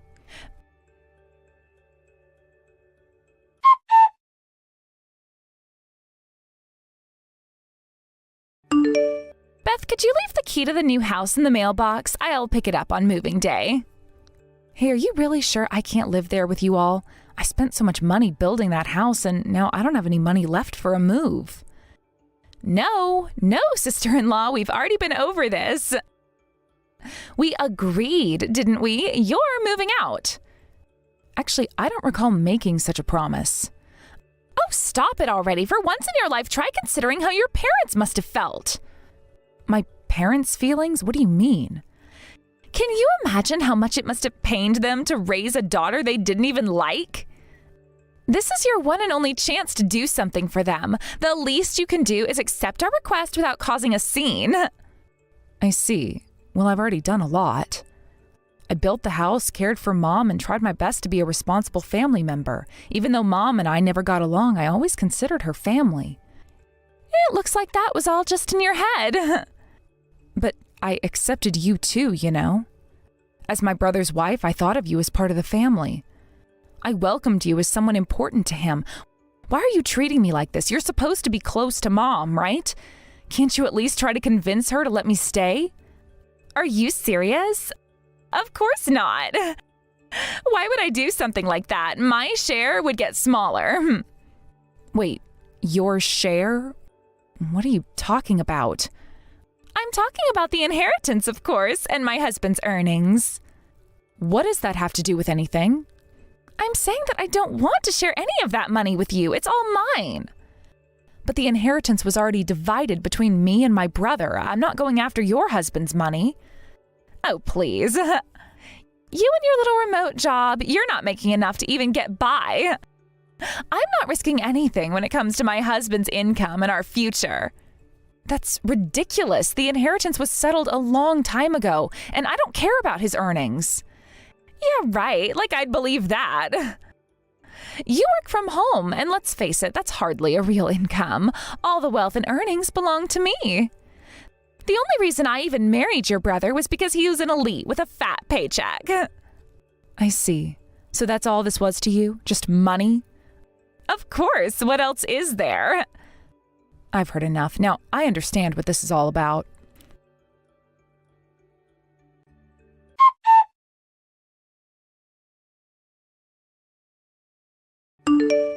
So, now that the house is finally finished, my mother-in-law and I will head over there ahead of everyone else.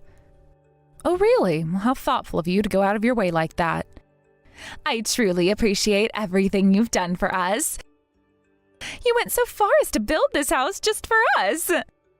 Now we'll never have to worry about finding a place to live for the rest of our lives. Isn't my brother going with you guys? Oh, he said he had some other errands to run, so he left this morning. For now, it's just the two of us heading over to the new house. I see. But honestly, isn't it quite pitiful? Pitiful? What do you mean? I mean, you went to the extent of building an entire house only to end up handing it over to us. If you don't think that's pitiful, then what would you call it? Well, laugh as much as you want. Have you already found a new place for yourself? There's no need for me to discuss that with you. True, but just so you know, mother-in-law mentioned that she's completely severed ties with you. I expected nothing less from her. Well then, I hope you get along well with her. Yes, and do make sure to leave the family home as soon as possible.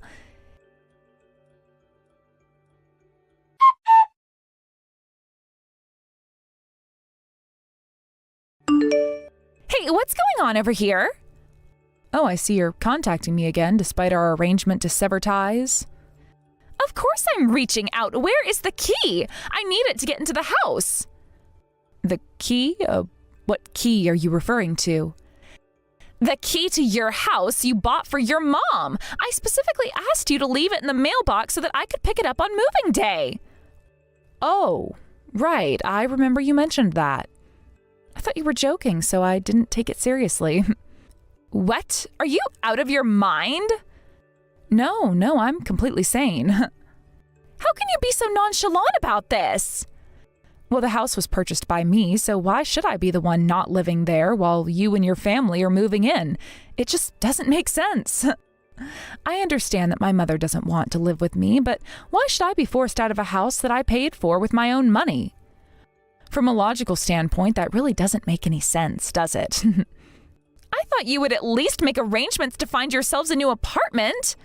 I can't believe you actually plan to live in my house. How could you be so audacious?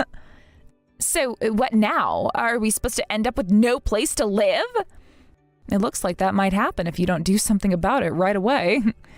In that case, you need to start searching for a new place immediately. Would you like me to introduce you to a real estate agent I know? Don't joke around. It's unbelievable that you're pulling this kind of spiteful stunt. Spiteful? You're the one who has been causing all sorts of trouble. What you've done to me is much more spiteful than anything else. What are you talking about? You made me go through the trouble of building the house and then told me to leave. That's not something a decent person would do. But you have to understand, mother-in-law was genuinely looking forward to living in that house, and this is how you repay her? Isn't that just pathetic? I don't care. I have already cut ties with her. She is no longer considered my mother. How can you be so heartless? Heartless? How so? I had to endure daily criticism from her. Despite everything, I cared for her because it was Dad's dying wish. I dedicated my personal time, my shopping, and everything to taking care of her. And now, after building the house, I'm being treated like I'm no longer needed. You're not going to set foot in that house, so find somewhere else to live. So that was your plan all along, wasn't it? Let me make it clear, it wasn't just me who was supposed to live in that house. My husband was also supposed to be part of that plan. I was aware of that. I wonder how he'll react when he finds out. He was so enthusiastic about moving into the house. Just so you know, my husband was still on your side, but after this, he might end up distancing himself from you as well. If my brother decides that, then I have no right to argue. I'm going to contact him right now. And then you'll be left all alone, but don't blame me. That was your own doing. Well, hurry up and contact him. All right, I'll do it even without being told. I've got a lot to sort out with him on this anyway.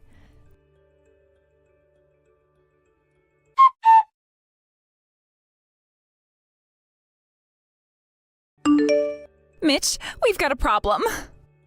Maddie, what's happened? I can't get into the house that Beth bought. It's locked, and she's refusing to give us the key. What? How did this happen? Is there some sort of trouble? It's not a mistake. It's deliberate. Beth is trying to force me and your mother out. Beth is doing that? But why? I thought she was committed to helping out. Well, apparently she's changed her mind. She claims that your mother and I are a nuisance and doesn't want us around. But you and my mom haven't always seen eye to eye with her. Still, I didn't think she'd go this far. Are you sure this is happening? Absolutely. She built the house for your mother and promised it would be our new home. But now that we've completed all the moving preparations, she's saying we can't enter the house. It's like she's deliberately trying to make our lives difficult. This sounds like outright harassment. Doesn't it? I am so frustrated. It's like she's forgotten all the promises she made. This isn't just about moving. It's about her being cruel and unjust. You really believe this is her trying to harass you, though? Yes, I do. Why else would she do this if not to cause trouble? It's her way of getting back at us. Well, let me be clear. The root of this situation isn't just my sister's actions. It all stems from the relationship you and my mom have had with her. What are you talking about, Mitch? Are you saying this is our fault? Yes, that's exactly what I'm saying. Do you think I'm unaware of what's been going on? This situation didn't just come out of nowhere. I see. So Beth must have been feeding you lies about us. That's why you're blaming us. That's not it at all. This situation is more complicated than you're making it out to be. Why else would my sister choose not to live in the house she bought? Well, she didn't share the details, and neither did you or your mother. I thought it was something you were all aware of. You should have questioned the situation more thoroughly. The person who built the house wasn't planning to live there, and you didn't think that was strange? I didn't question it because I'm not familiar with these family dynamics. If you had any common sense, you would have seen that forcing your sister-in-law out was wrong. But it was your mother who was the one being unreasonable. And yet you sided with her instead of trying to find a solution. You also reported it as if my sister was at fault. I'm disappointed in both you and my mom for how you've handled this. Wait a minute. Let's not jump to conclusions. Think about how much effort my sister put into supporting my mom. She went through a lot to build the house. It was a huge financial burden, and she took on a massive mortgage just for my mom's sake. But wasn't the home purchased with your father's inheritance? No, Beth didn't use any inheritance money for this. She loved our dad deeply and wanted to preserve his legacy. She earned the money herself and used it to buy the house. And yet you and my mom are trying to push her out of the house she worked so hard to secure. I will not forgive this. Don't contact me again about this. Mitch, wait. Mitch, please answer me. I'm done discussing this. Your actions have consequences, and I'm not willing to tolerate them anymore. Please, Mitch, listen to me. We're in a difficult situation, and I need your help. You should have thought about the repercussions before making these decisions. I'm not going to support or condone any more of this behavior. What am I supposed to do now? We are out of options, and I don't know where to turn. I'm sorry, but this is the path you've chosen. It's time to face the reality of the situation. So you're just going to leave us to deal with this all on our own? You need to take responsibility for the choices you've made. It's not fair to expect others to clean up your mess. Fine, I understand. But please don't turn your back on us entirely. I'm not turning my back, but I can't support actions that I believe are unjust. It's up to you to find a solution. I'll figure something out, but I want you to come back to me soon, okay? Good luck. I hope you figure some way out of the problem you created for my mom and you. But don't expect me to be coming back to you both anytime soon. Wait, but Mitch... Goodbye, Maddie.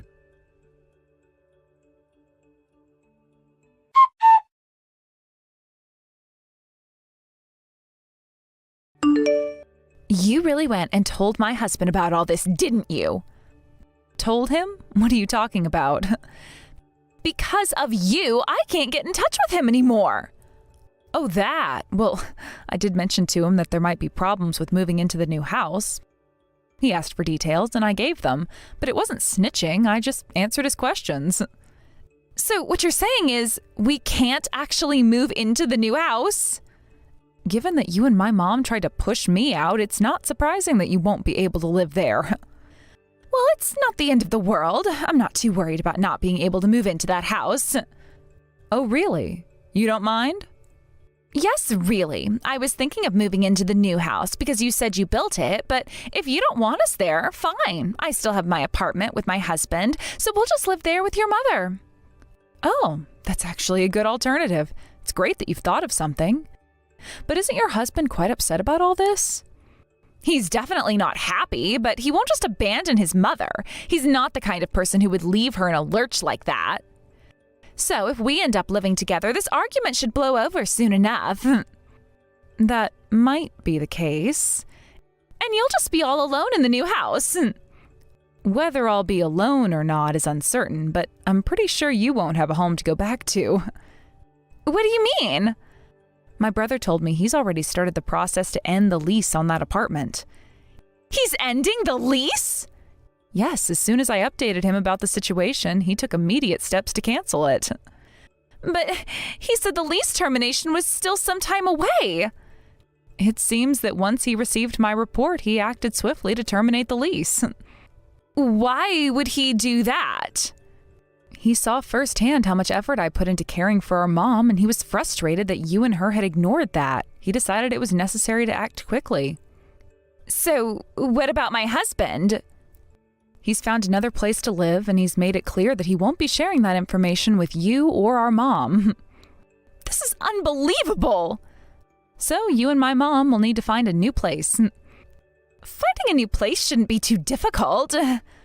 Oh, you're quite confident about that. Of course, we have the money to find a new home. It's not an issue. Money? But aren't you and my mom both out of work?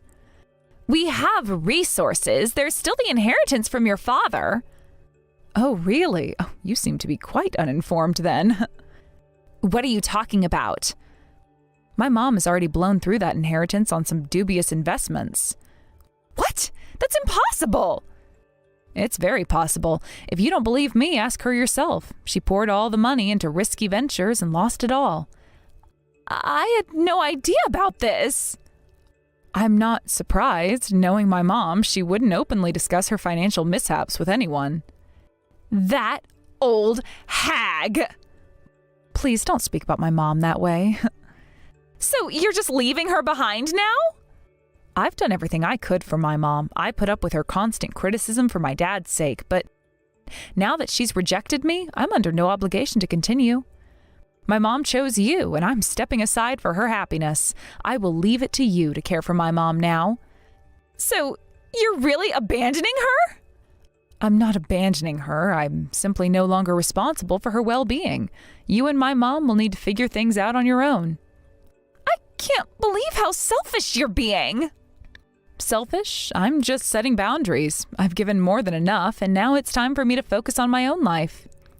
And what if things don't go as planned? What if you end up needing support? I'll handle that if it happens. Right now, I'm focusing on making a fresh start and moving forward with my life. You really think everyone will be fine just like that? I believe so. I've made the necessary arrangements to ensure my future is secure. And what about us? Where does that leave us? It leaves you and Mom with the task of finding a new place to live. I hope you're prepared for that challenge. You've made things incredibly difficult for us, though. I'm sorry you feel that way, but I'm not responsible for your situation after what you both did to me. I'm just trying to move forward. You know, this could have been handled differently. You didn't have to make things so harsh. I did what I thought was necessary. Sometimes harsh decisions are needed to move on from a difficult situation. But where is the compassion in that? We're all still family, after all. Family doesn't mean we have to live together under every circumstance. We all have to do what's best for ourselves. And I don't remember either of you ever treating me like I was part of the family. I know. But what if you end up regretting this decision? I doubt I will. I'm confident that this is the best choice for me right now. And if things fall apart? I'll face that when it comes. For now, I'm focusing on the positive aspects of my new beginning. You really are heartless, you know. Heartless? I'm just trying to prioritize my own well-being. I've done a lot for my mom, and now it's time for me to focus on myself. And what about the future? What if you need support from us? I don't anticipate needing support. I've planned ahead and made sure that I'm prepared for any eventualities. Well, I hope you're right. Not like either one of you ever supported me in the first place anyway. Now, I've got a bunch of other things going on. Please let my mom know that I'm not going to forgive either one of you after what you've done and will no longer be coming back. Goodbye. Wait, Beth! I can't wait to start my new life in my new home.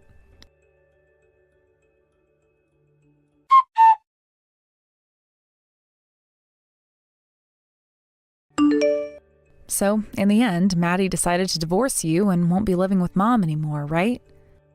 Yes, it's true. I have indeed decided to leave Maddie and not stay with Mom.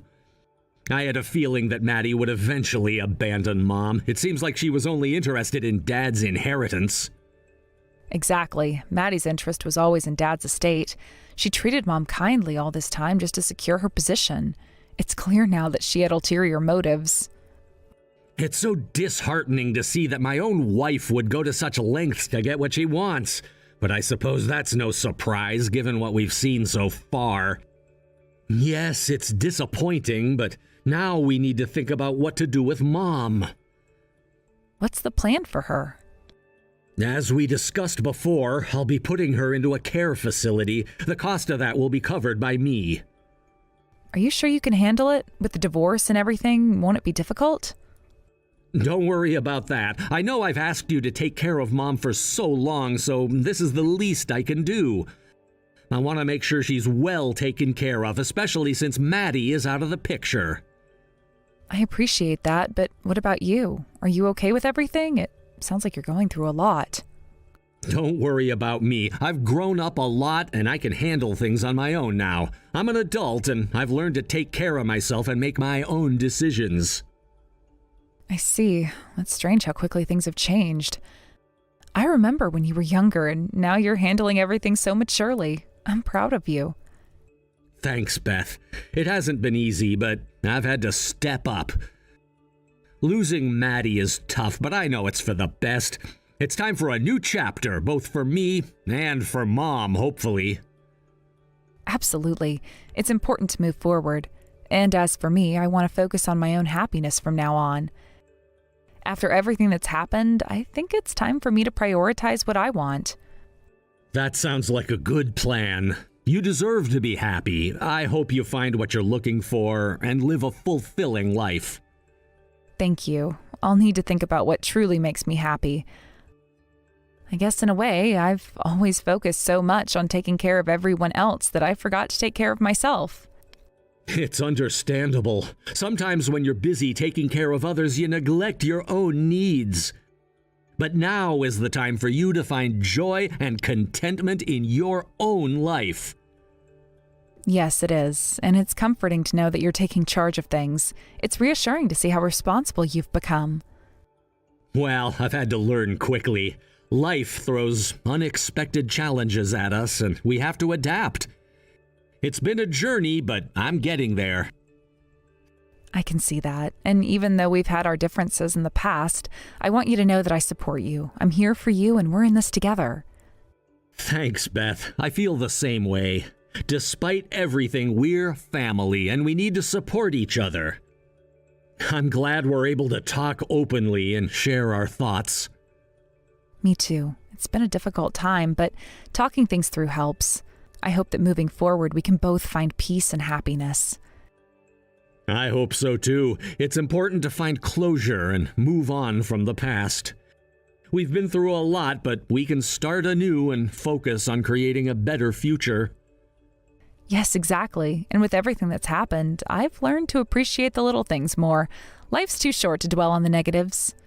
That's a great outlook. We should cherish the good moments and make the most of what we have. It's the best way to honor the memories and move forward positively. Absolutely.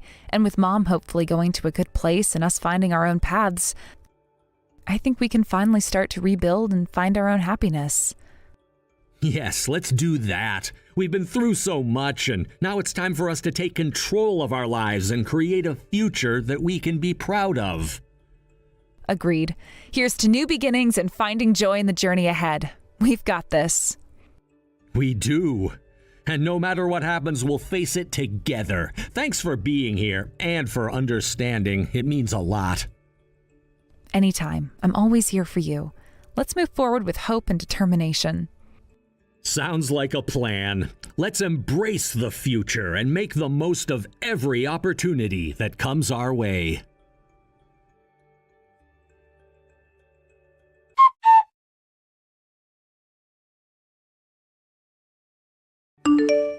After losing her place to live, Maddie initially tried to return to her parents' home, hoping to find refuge and a semblance of stability. However, the situation was far more complicated than she had anticipated. My brother had already informed her parents about everything that had transpired, including the contentious issues and family disputes. This disclosure ignited a furious reaction from her parents, who were outraged by Maddie's actions and decisions. Her parents' anger was palpable and intense, leaving Maddie with no choice but to seek alternative solutions. Her attempts to reconcile or find a way back to her family home were thwarted. The relationship with her parents was now irreparably damaged, and Maddie found herself isolated from her own family. The support she had hoped for was now completely out of reach. In the immediate aftermath of this family fallout, Maddie sought temporary refuge with friends. She stayed at their homes, hoping for some stability and a chance to regroup. However, this arrangement was short-lived. While it provided a temporary solution, it was clear that she could not remain a guest indefinitely. The instability of her situation soon forced her to look for a more permanent solution. After a challenging and stressful search, Maddie managed to secure a small, inexpensive apartment.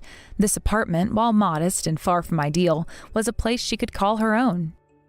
It was a necessary step towards regaining some semblance of independence and control over her life. Despite the new apartment offering a roof over her head, Maddie's financial situation remained precarious. To support herself financially, Maddie took on a part-time job at a convenience store. However, this new job brought its own set of challenges. Adjusting to the fast-paced environments and the demands of the role proved difficult for her. She struggled with the tasks and often found herself overwhelmed by the expectations set by her manager and coworkers. The pressure and constant criticism took a toll on her, and the stress of trying to meet job requirements only compounded her difficulties. Her daily experiences at the convenience store were marked by frustration and dissatisfaction. Maddie's inability to cope with the demands of the job led to frequent absences. Her lack of commitment and the repeated failures to show up for work did not go unnoticed by her employer. The consequences of her actions were swift. She was eventually terminated from her position at the store. The loss of her job only exacerbated her financial struggles and deepened her sense of despair. With her job gone, Maddie's financial situation deteriorated further. She struggled to manage her expenses and soon found herself accumulating debt. The mounting pressure of debt collectors and unpaid bills created a constant state of anxiety and fear. Maddie's life had become a daily struggle to avoid confrontation with those seeking repayment and to find ways to make ends meet. In the midst of this turmoil, Maddie's life became a series of attempts to stay afloat. Her situation was increasingly dire, and the financial strain led her to borrow more money to cover her basic needs. The cycle of borrowing and accumulating debt created a spiral of stress and uncertainty. Each day was a battle to navigate the challenges of her new reality while trying to avoid further financial pitfalls. Meanwhile, my family's decision to place their mother into a care facility was carried out as planned. Despite the decision being made with the intention of providing her with care, my family never visited the facility. This absence left my mom in a state of loneliness and isolation, marking her remaining years with a sense of abandonment. The decision to place her in the facility was practical, but the emotional distance from her family compounded her suffering. Maddie's life was marked by a stark contrast to the reality of my mom's situation. The struggle for stability and the relentless pursuit of solutions highlighted the broader challenges faced by individuals in difficult circumstances. Her experience was a reflection of the emotional and practical difficulties that can arise from strained family relationships and financial instability. As Maddie continued to navigate the consequences of her decisions and the impact of those around her, it became evident that her path forward would be fraught with obstacles. The challenges she faced in securing stable employment and managing her finances illustrated the difficulties of rebranding life after significant setbacks. Her story became a testament to the resilience required to overcome adversity and the profound effects of family dynamics on individual lives. The cycle of hardship and isolation that Maddie experienced underscored the broader struggles faced by those who find themselves without support and resources. Her journey was marked by the continuous effort to cope with the fallout of past actions and to find a way to move forward amidst overwhelming challenges. The stark contrast between her struggles and my family's detachment revealed the emotional and practical complexities of navigating life's difficulties. In summary, Maddie's life was a series of challenging events and difficult adjustments. The loss of family support, combined with the burden of financial strain and job instability, created a daunting reality for her to live with forever. Hey, you. Are you the dispatcher from that hiring place the company looked into? Is this the correct number that I'm messaging? What's your name? Yes, hello there. I'm the dispatcher that's just been hired. My name is Lola Baxter, and I suppose I'll be working with you soon, so... Oh, okay. So you're Lola. To be honest, I don't care about your name right now. I'm really not up for pleasantries. You came to our branch office today on a temporary basis. Yes, that's right, sir. I did. It's nice to be acquainted with you. I look forward to working together, and I hope that we can get along well. I'm Barney Hunter, the branch president's son. Starting today, I'll be in charge of your training and what you'll learn at this company. If you even think about trying to disobey my orders, I won't accept any of your behavior, and you'll be out of here before I can say you're fired. Do you understand? Okay, yes, sir. I'll listen and do the best that I can do in my job. What should I be doing exactly, sir? I do understand I may need some training, but I couldn't help but wonder. After taking a quick look at this department, I've found a few things in some areas that are in need of improvement, so I'd like to share this information in a meeting. I would like this meeting held within the department so that I can communicate what improvements need to be made so that we're all on the same page. Excuse me? What did you just ask for? You're kidding me, right? You turn around and say that when you're literally just been dispatched? Anyway, let's just have some tea today, and then you can watch and learn how everything is done, alright? You don't want to stress yourself on the first day, okay? You can watch the other employees work under the direction of our brilliant branch manager. You'll see how well he leads everyone. Also, I want you to please learn about the in-company system that I developed, alright? You should at least do that much today. Well, with that being said, sir, it would be a little unrealistic to suddenly just start learning by only watching everyone else. I should actually be doing other things as well. Don't you have a manual or something to help train new employees? It would be really beneficial to me if I could read that as well as watch the employees. You want to read a training manual? I don't know anything about that. You hardly been here for that long and you're already starting to talk back? That's not going to get you anywhere in this company. You know, I really do hate sassy women like you sometimes. Excuse me? What did you just say about me, sir? That statement is a very inappropriate thing to say to a new employee, so please take that back. Oh, did I hit a nerve, little girl? You want to take back what I said? Why should I, when I'm a higher rank than you? I can say what I like. You obey me, not the other way around. You're just a temporary employee, Lola. I'm just trying to make you feel more comfortable around me. I'm your boss after all. Okay, let's get on with what I actually want to say. I'll ask you to give a speech at this morning's meeting today. Think about what you want to say. Starts at around 10 o'clock, so I wouldn't leave it until then to figure out what you want to say. Be prepared, Lola. Wait a minute, what? You want me to give a speech in front of the entire staff room? You could have told me this a little earlier on so I had more time. Yes, but you'll be fine. We give speeches to let other employees know a bit more about you. It's so you can make a new friend as a temporary employee. Now, you've got 30 minutes to give your speech. Surely you'll be able to say a bunch about yourself in 30 minutes, right? Are you seriously making me, as a first-time employee to your company today, you're going to make me speak about myself for 30 minutes? Well, surely it's not just going to apply only to me, right? Does this maybe apply to other newcomers in the company as well? Of course! This is just a norm for people that come into our company branch. If you have any problems with the script, please come and talk to me about it. But if you're not going to do this properly, I'll have no choice but to give you a lecture on how to do speeches properly. You're an adult, so you can do this.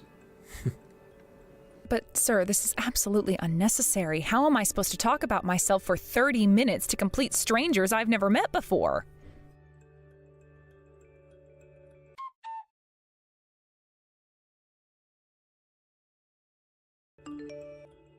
Excuse me, sir, sorry to bother you this early in the morning, but I have a question. Barney, who's in charge of my training, asked me to do a 30-minute speech at the morning meeting. Do you as the branch president understand what's going on here? Is this a typical thing that newcomers do at the company? Are you a temporary employee who's joining us today? I'm sorry, but what's brought this on all of a sudden? Doing speeches when you first arrive has become the norm at this branch. It may be difficult at first, but just do your best. Oh, okay. So are you asking other new employees and temporary employees to do the same thing? They all do a 30-minute speech? Well, it's pretty obvious that all the people do a speech when they're a new worker. That's usually the case anyway. There are some who can't even do that and run off. This is a necessary step to measure one's suitability as a member of our company's society. Everyone should be able to talk in front of others with no issues. But if it's to measure aptitude, why wasn't this done at the time of my interview? I think it's wrong to measure someone's suitability the morning of joining a new company. Who do you think you are, speaking to me like this? Are you judging how I should do things at my own company? That's so rude.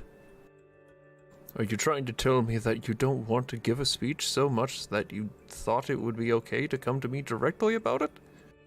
The branch president? It's not that I don't want to do it, Mr. Hunter. I'm just against this outrageous custom. Why give such a long speech in front of everyone for? I was surprised to learn that even the branch president tolerates this. Who even came up with this idea? It's not really necessary. And also, along with having to do this, being told to do it on the morning of the day I'm supposed to give my speech is nothing more than a nuisance to me and other employees.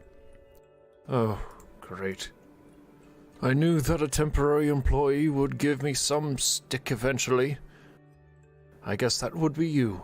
I've got no choice but to complain to the staffing agency about this. Look, I won't if you just do what you're told to do. You have no need to voice your opinion at this time. Doing the speech is what it means to be a member of our company's world. Okay, fine. I understand, sir. There's no need to go to the staffing agency about this. I'll do the speech at 10 o'clock like I'm supposed to. However, I'm still against doing this. I'm going to contact the head office about this, and I'll ask for a decision by them. Okay, so be it. But I'm sometimes at the head office. If there's something that I don't like being done, I'll immediately tell someone at that office. But even at the head office, we've got no time to listen to every single complaint that some young and temporary employee has to say. Well, no matter what they tell me, I'm going to ask them for a decision on this. Surely they'll agree with some of my points. By the way, there are also several other improvements that need to be made at your branch office. I'll summarize it in writing and submit it to you later. Okay, sure. Do whatever you like. Person who's in charge of your training, his name is Barney Hunter, is that correct? Yes, that's him, Barney Hunter. He introduced himself to me as the branch president's son. He definitely made that point very clear. That's him, yes. I basically leave everything about the branch office up to him. If you want anything done, he'll do it. I'm sure he'll treat you well. But I don't understand. He's still new to the company, isn't he, Mr. Hunter? Don't you think it's a bit soon in his career to be leaving all the duties to him? No, there's nothing wrong with doing that if he's capable. As a father, I know everything I need to know about Barney's work ethic, and it's excellent. I decided to leave everything to him, so everything's okay. I trust him to do things well. He's an excellent programmer and a genius who developed the system for the branch by himself. He also came up with the idea for the speech at the morning meeting. I think it's a brilliant idea, and newcomers will do that. But sir, if everything is being left to Barney Hunter, what exactly is the branch president doing at the office? Can you please explain that? How dare you ask me that sort of question? You need to shut your mouth right now. If you have time to complain, you've got time to work. You need to work and work hard if you want to survive in this company. I guess it's time to think of what to say for your speech. You better do that right now. Okay, sir, I can guess what you're saying. I'll never ask that sort of question again. Well, then I guess I'll try and do a good speech in front of the employees. You better just listen to Barney and do what he says. Don't even think about contacting me about this again. You obey us or get out of here.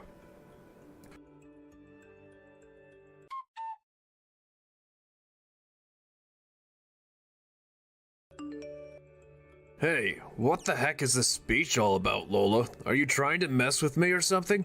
Why would you say stuff like that for?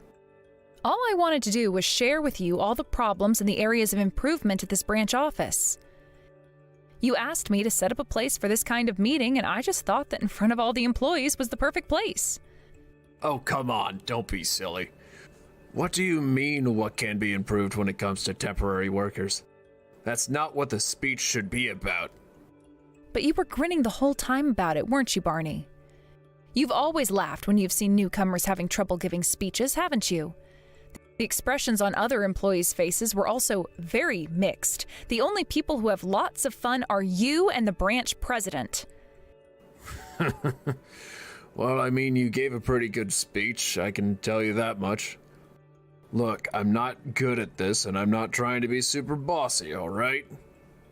Hey, the biggest problem here is that you used violence against me. Moreover, punching someone in the face can hardly be described as training. Well, if the new person has an issue with how I work, I'll hit them a little bit. We're not university students anymore. If every individual isn't aware of how I work, the company will collapse. I'm very serious about everything I do because it's for the sake of the company. This is how things are done around here. Get used to it. Since you're so serious about your job and this company being successful, then can't you stop your violent ways? Because it's affecting a lot of employees around you. I'm not sure if I really want to change my ways because it's working well for everyone. You want to call the head office? Go ahead if you want to. You know that if you do, it'll get to my father and he'll make all the accusations that you've been saying completely disappear. He'll cover it up for me. This branch seems to be even more corrupt than I thought that it was. This is unbelievable that this type of thing is happening in a company like this. What on earth are you talking about? What makes it so corrupt? You're just some good-for-nothing temp who has no idea what they're talking about. Our branch office is steadily increasing in numbers. As long as the company is putting out the numbers that it should be, there shouldn't be any problems. What is your deal? Seriously, have you and the branch president lost your humanity or something? You're treating these employees terribly. If you could do something to improve the situation there or just be replaced, it would be a much better branch office. Are you sure you don't want to consider changing your ways? Wow, you're a very talkative woman. You better watch what you say or you'll get it from me. You don't want that now, do you? Are you trying to disrespect me? An elite? You're saying so much about my branch and you've only just been dispatched? This is such a joke. You know what? The next time you want to voice your opinion about my branch, how about I just punch you in the face? Try to speak up, I dare ya. You still think I'm a temporary worker still, Barney? I work for the head office, as a matter of fact. Well, I guess I've blown my own cover now. What on earth are you talking about, woman? Can't you just explain things properly? How are you not a temp worker? Well, first of all, let me apologize for lying to you this entire time about who I really am. I was actually just pretending to be a temp worker who got hired. Once again, my name is Lola Baxter, and I was actually dispatched from the head office. I came here to investigate the internal affairs of this branch office. What the heck? You're running an internal investigation into my branch office? Whoa, just hold on there for a minute, lady. I understand that you're letting out your frustrations right now, but there's no need for you to lie like this. There's no way that a young lady like you could be involved in an internal investigation. Excuse me? I've got no idea what you mean by that, but don't dispute what I do for a living, please. I'm being dead serious about this, Barney. This was a setup for me to come in as a newcomer. I did this because I knew I'd only get hired because I'm young and full of potential, as a scumbag like you would think. Even though I may look young to you, it's only because I take good care of myself. I'm actually in my 30s. What do you mean this was all set up as you being a new employee for the office? What do you mean? Oh, I get it. Nice joke, father. I'll have to tell my dad how well he got me with this one. You can go ahead and tell him how funny he is, but he can't fool me. If you don't believe what I'm telling you, Barney, please contact the head office and check with them about me being at this branch. I'm sure they'll have all the answers you're looking for. Maybe they might even tell you the details you wanted to know about me, Lola Baxter. Okay, I see what you're saying. I'll call up the head office and see what's actually going on. I'm sure that this is just some prank my dad pulled. I'll ring them up right now and see what they have to say about the newcomer to the company. Then I can get all the dirt I like about you. Even if you make excuses later, I don't care.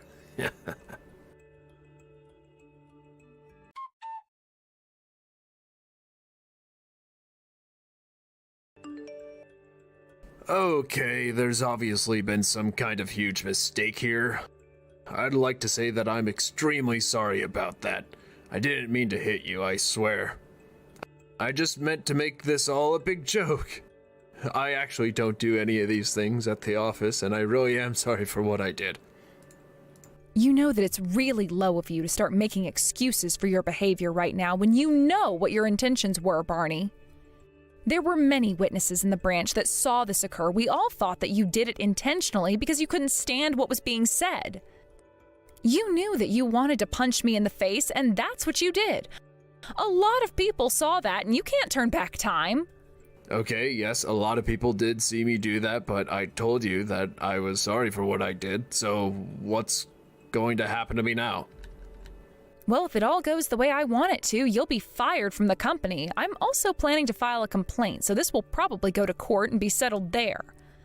You need to keep this in mind, so you better hire a good lawyer if you want to lessen the blow on your reputation, Barney. Wait, what? Want to take me to court for a real trial? On what grounds? What crime have I possibly committed? Are you kidding me right now? Don't you know that it's a crime to hit someone?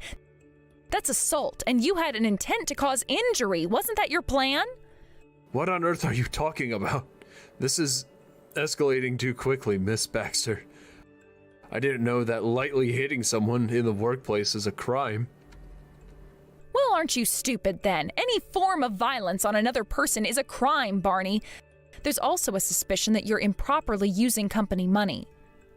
Although it is still in the research stage, it's almost certain that this is what you've been doing.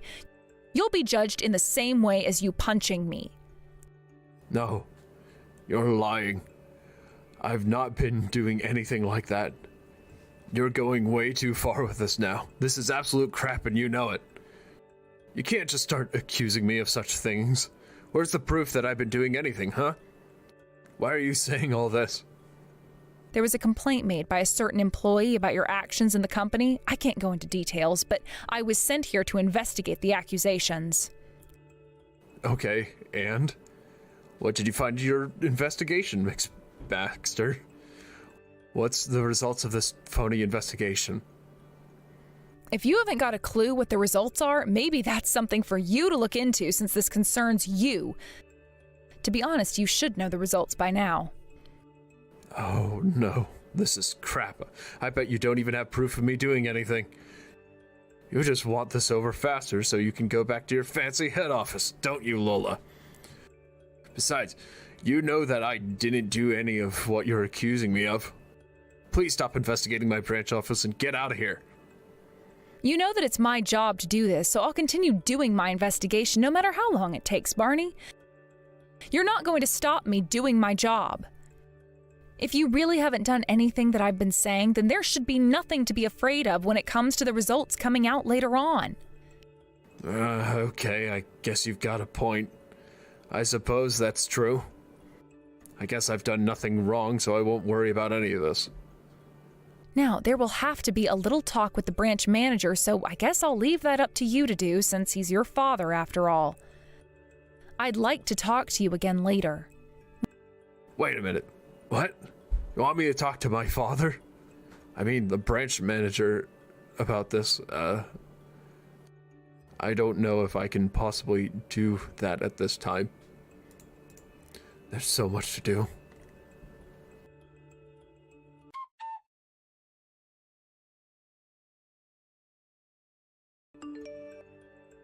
Okay, what on earth is going on here? I have heard the majority of this outrageous story from my son. He told me that you're an internal affairs investigator. Are you kidding me? Have you actually been dispatched from the head office to look into our branch? This is unbelievable. You lied to us. Well, as an investigator, I'm supposed to lie initially so that you don't suspect what I'm actually doing. I received direct instructions from the CEO to look into your office. I was actually planning to work as a temporary employee for a longer period of time, but I got most of the evidence I needed on the first day. Oh, right. Is that so, huh? So with that being said, are you going to tell me the results of your findings or not, Miss Baxter? As you can see for yourself, you and your son, Barney Hunter, are involved in an embezzlement case. I did a quick look at your account system, and that provided evidence for it. This sloppy crime that you've committed shows exactly how you were able to do whatever you both wanted at this branch office. You probably thought that there was no way that you'd be found out like this, but it really was easy to know when something was going down. Am I correct in saying that? I don't know how you could have found all this out in one day. Are you sure you're not mistaken? Who is the person behind all this, then, if this is true? There's no way that I can turn around and say who exactly started this whole thing. However, I do have one thing to say to you, Mr. Hunter. It's not just one person accusing you and your son of those crimes. It's multiple people who have wanted to come forward but didn't want to lose their job because of it. Wait a minute. You think there's more than one person saying things? Like a big group of people? How could that happen right under my nose? You know, it's not just 2 or 3 people saying what they think is happening. Almost all the employees at this branch probably share the same frustration. There is only one person that's an exception to this rule. It's the female employee in charge of accounting who was acquired by you, sir. So if you can give me an approximate number, how many of my employees have betrayed me today? Have they all forgotten how much I've taken care of them? I don't think they see things that way anymore since you've stabbed them all in the back, Mr. Hunter. You and your son will be sued by the company for the crimes committed. I'm sure that you'll both be ordered to pay a huge compensation, so the head office will be planning on continuing on with this case. There's absolutely no way that this is happening right now. How can you just turn around and sue us like this when we're making money? How do you have the power to do this? All you are is some laid-back little girl who thinks it's funny to sabotage the little branch offices just because you sit in a comfy chair in the head office. Listen to me, young lady. You tell the people at the head office this. Our branch office produces high numbers every month. Please don't file a complaint about us if we're making such profits for the company. We're helping you big guys out, not hindering you in any way. Yeah, no, I'm not making any deals with you. You're dodgy and nobody trusts you or your son. Please argue this out in court. I told you before, hire a good lawyer. But it's obvious to everyone that the reason why the numbers are high is because of the hard-working employees, not you or your son. You take advantage of them. What are you even talking about? How dare you turn around and say such things to a branch manager? I don't take advantages of the employees. They wouldn't be working so hard if it wasn't for me or my son. Okay, I'm going to talk about one example and how you took advantage of them, Mr. Hunter. It's quite a specific example of what you and your son did. The in-office system that you introduced when you set up your own branch office was an inferior product. The employees made modifications to it and it came to life. You took the credit for the system when they did all the hard work. If the original version created by Barney remained unchanged, the system would have collapsed. But I don't understand. How on earth did you know about that? You're seriously a good snooper, aren't you? You think you're so good at your job, don't you? It's because I am, Mr. Hunter. Of course this information was also included in the accusation that the employees gave to me. All of the data evidence still remains backed up. I also looked at the early version of the system, and I would be able to manage a whole elementary school with that.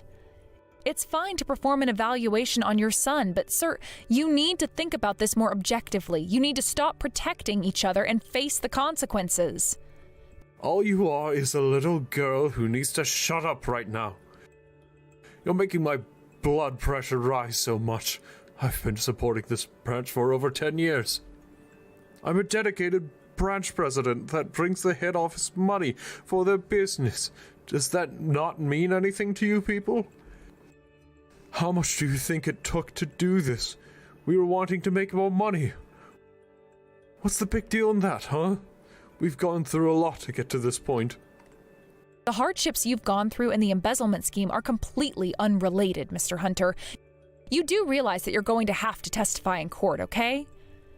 I can hear it now. Since I've worked so hard to get where I am today, I thought that it was okay to just be a thief for a little while. That's how I imagine what you'll say in the witness chair.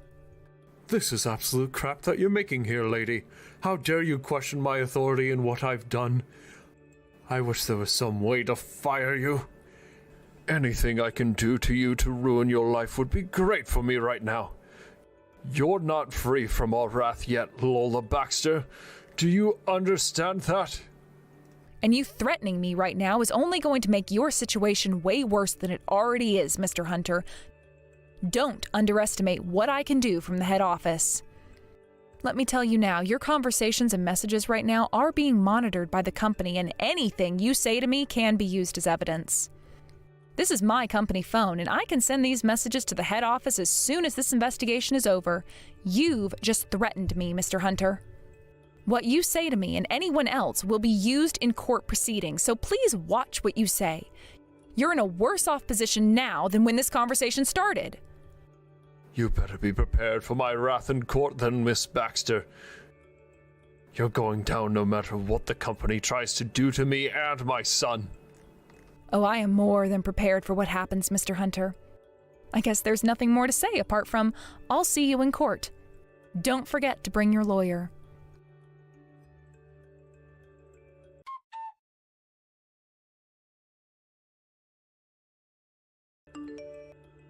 It's so pathetic at how two men can laugh at someone giving a speech so much. After the investigation concluded, the men were both lost for words. Barney was taken in by the police on charges of causing bodily harm. He had to pay a fine and compensation directly to Lola.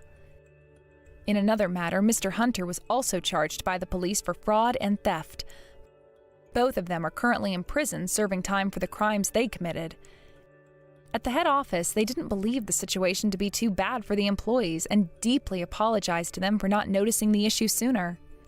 Since the branch president's absence, the performance at the branch office has more than doubled. Him and his son were a disease to the organization, and without them, the employees can shine in their positions. As for Lola, she returned to the head office and is working closely with the CEO. In light of the incident, they keep a close eye on other offices now.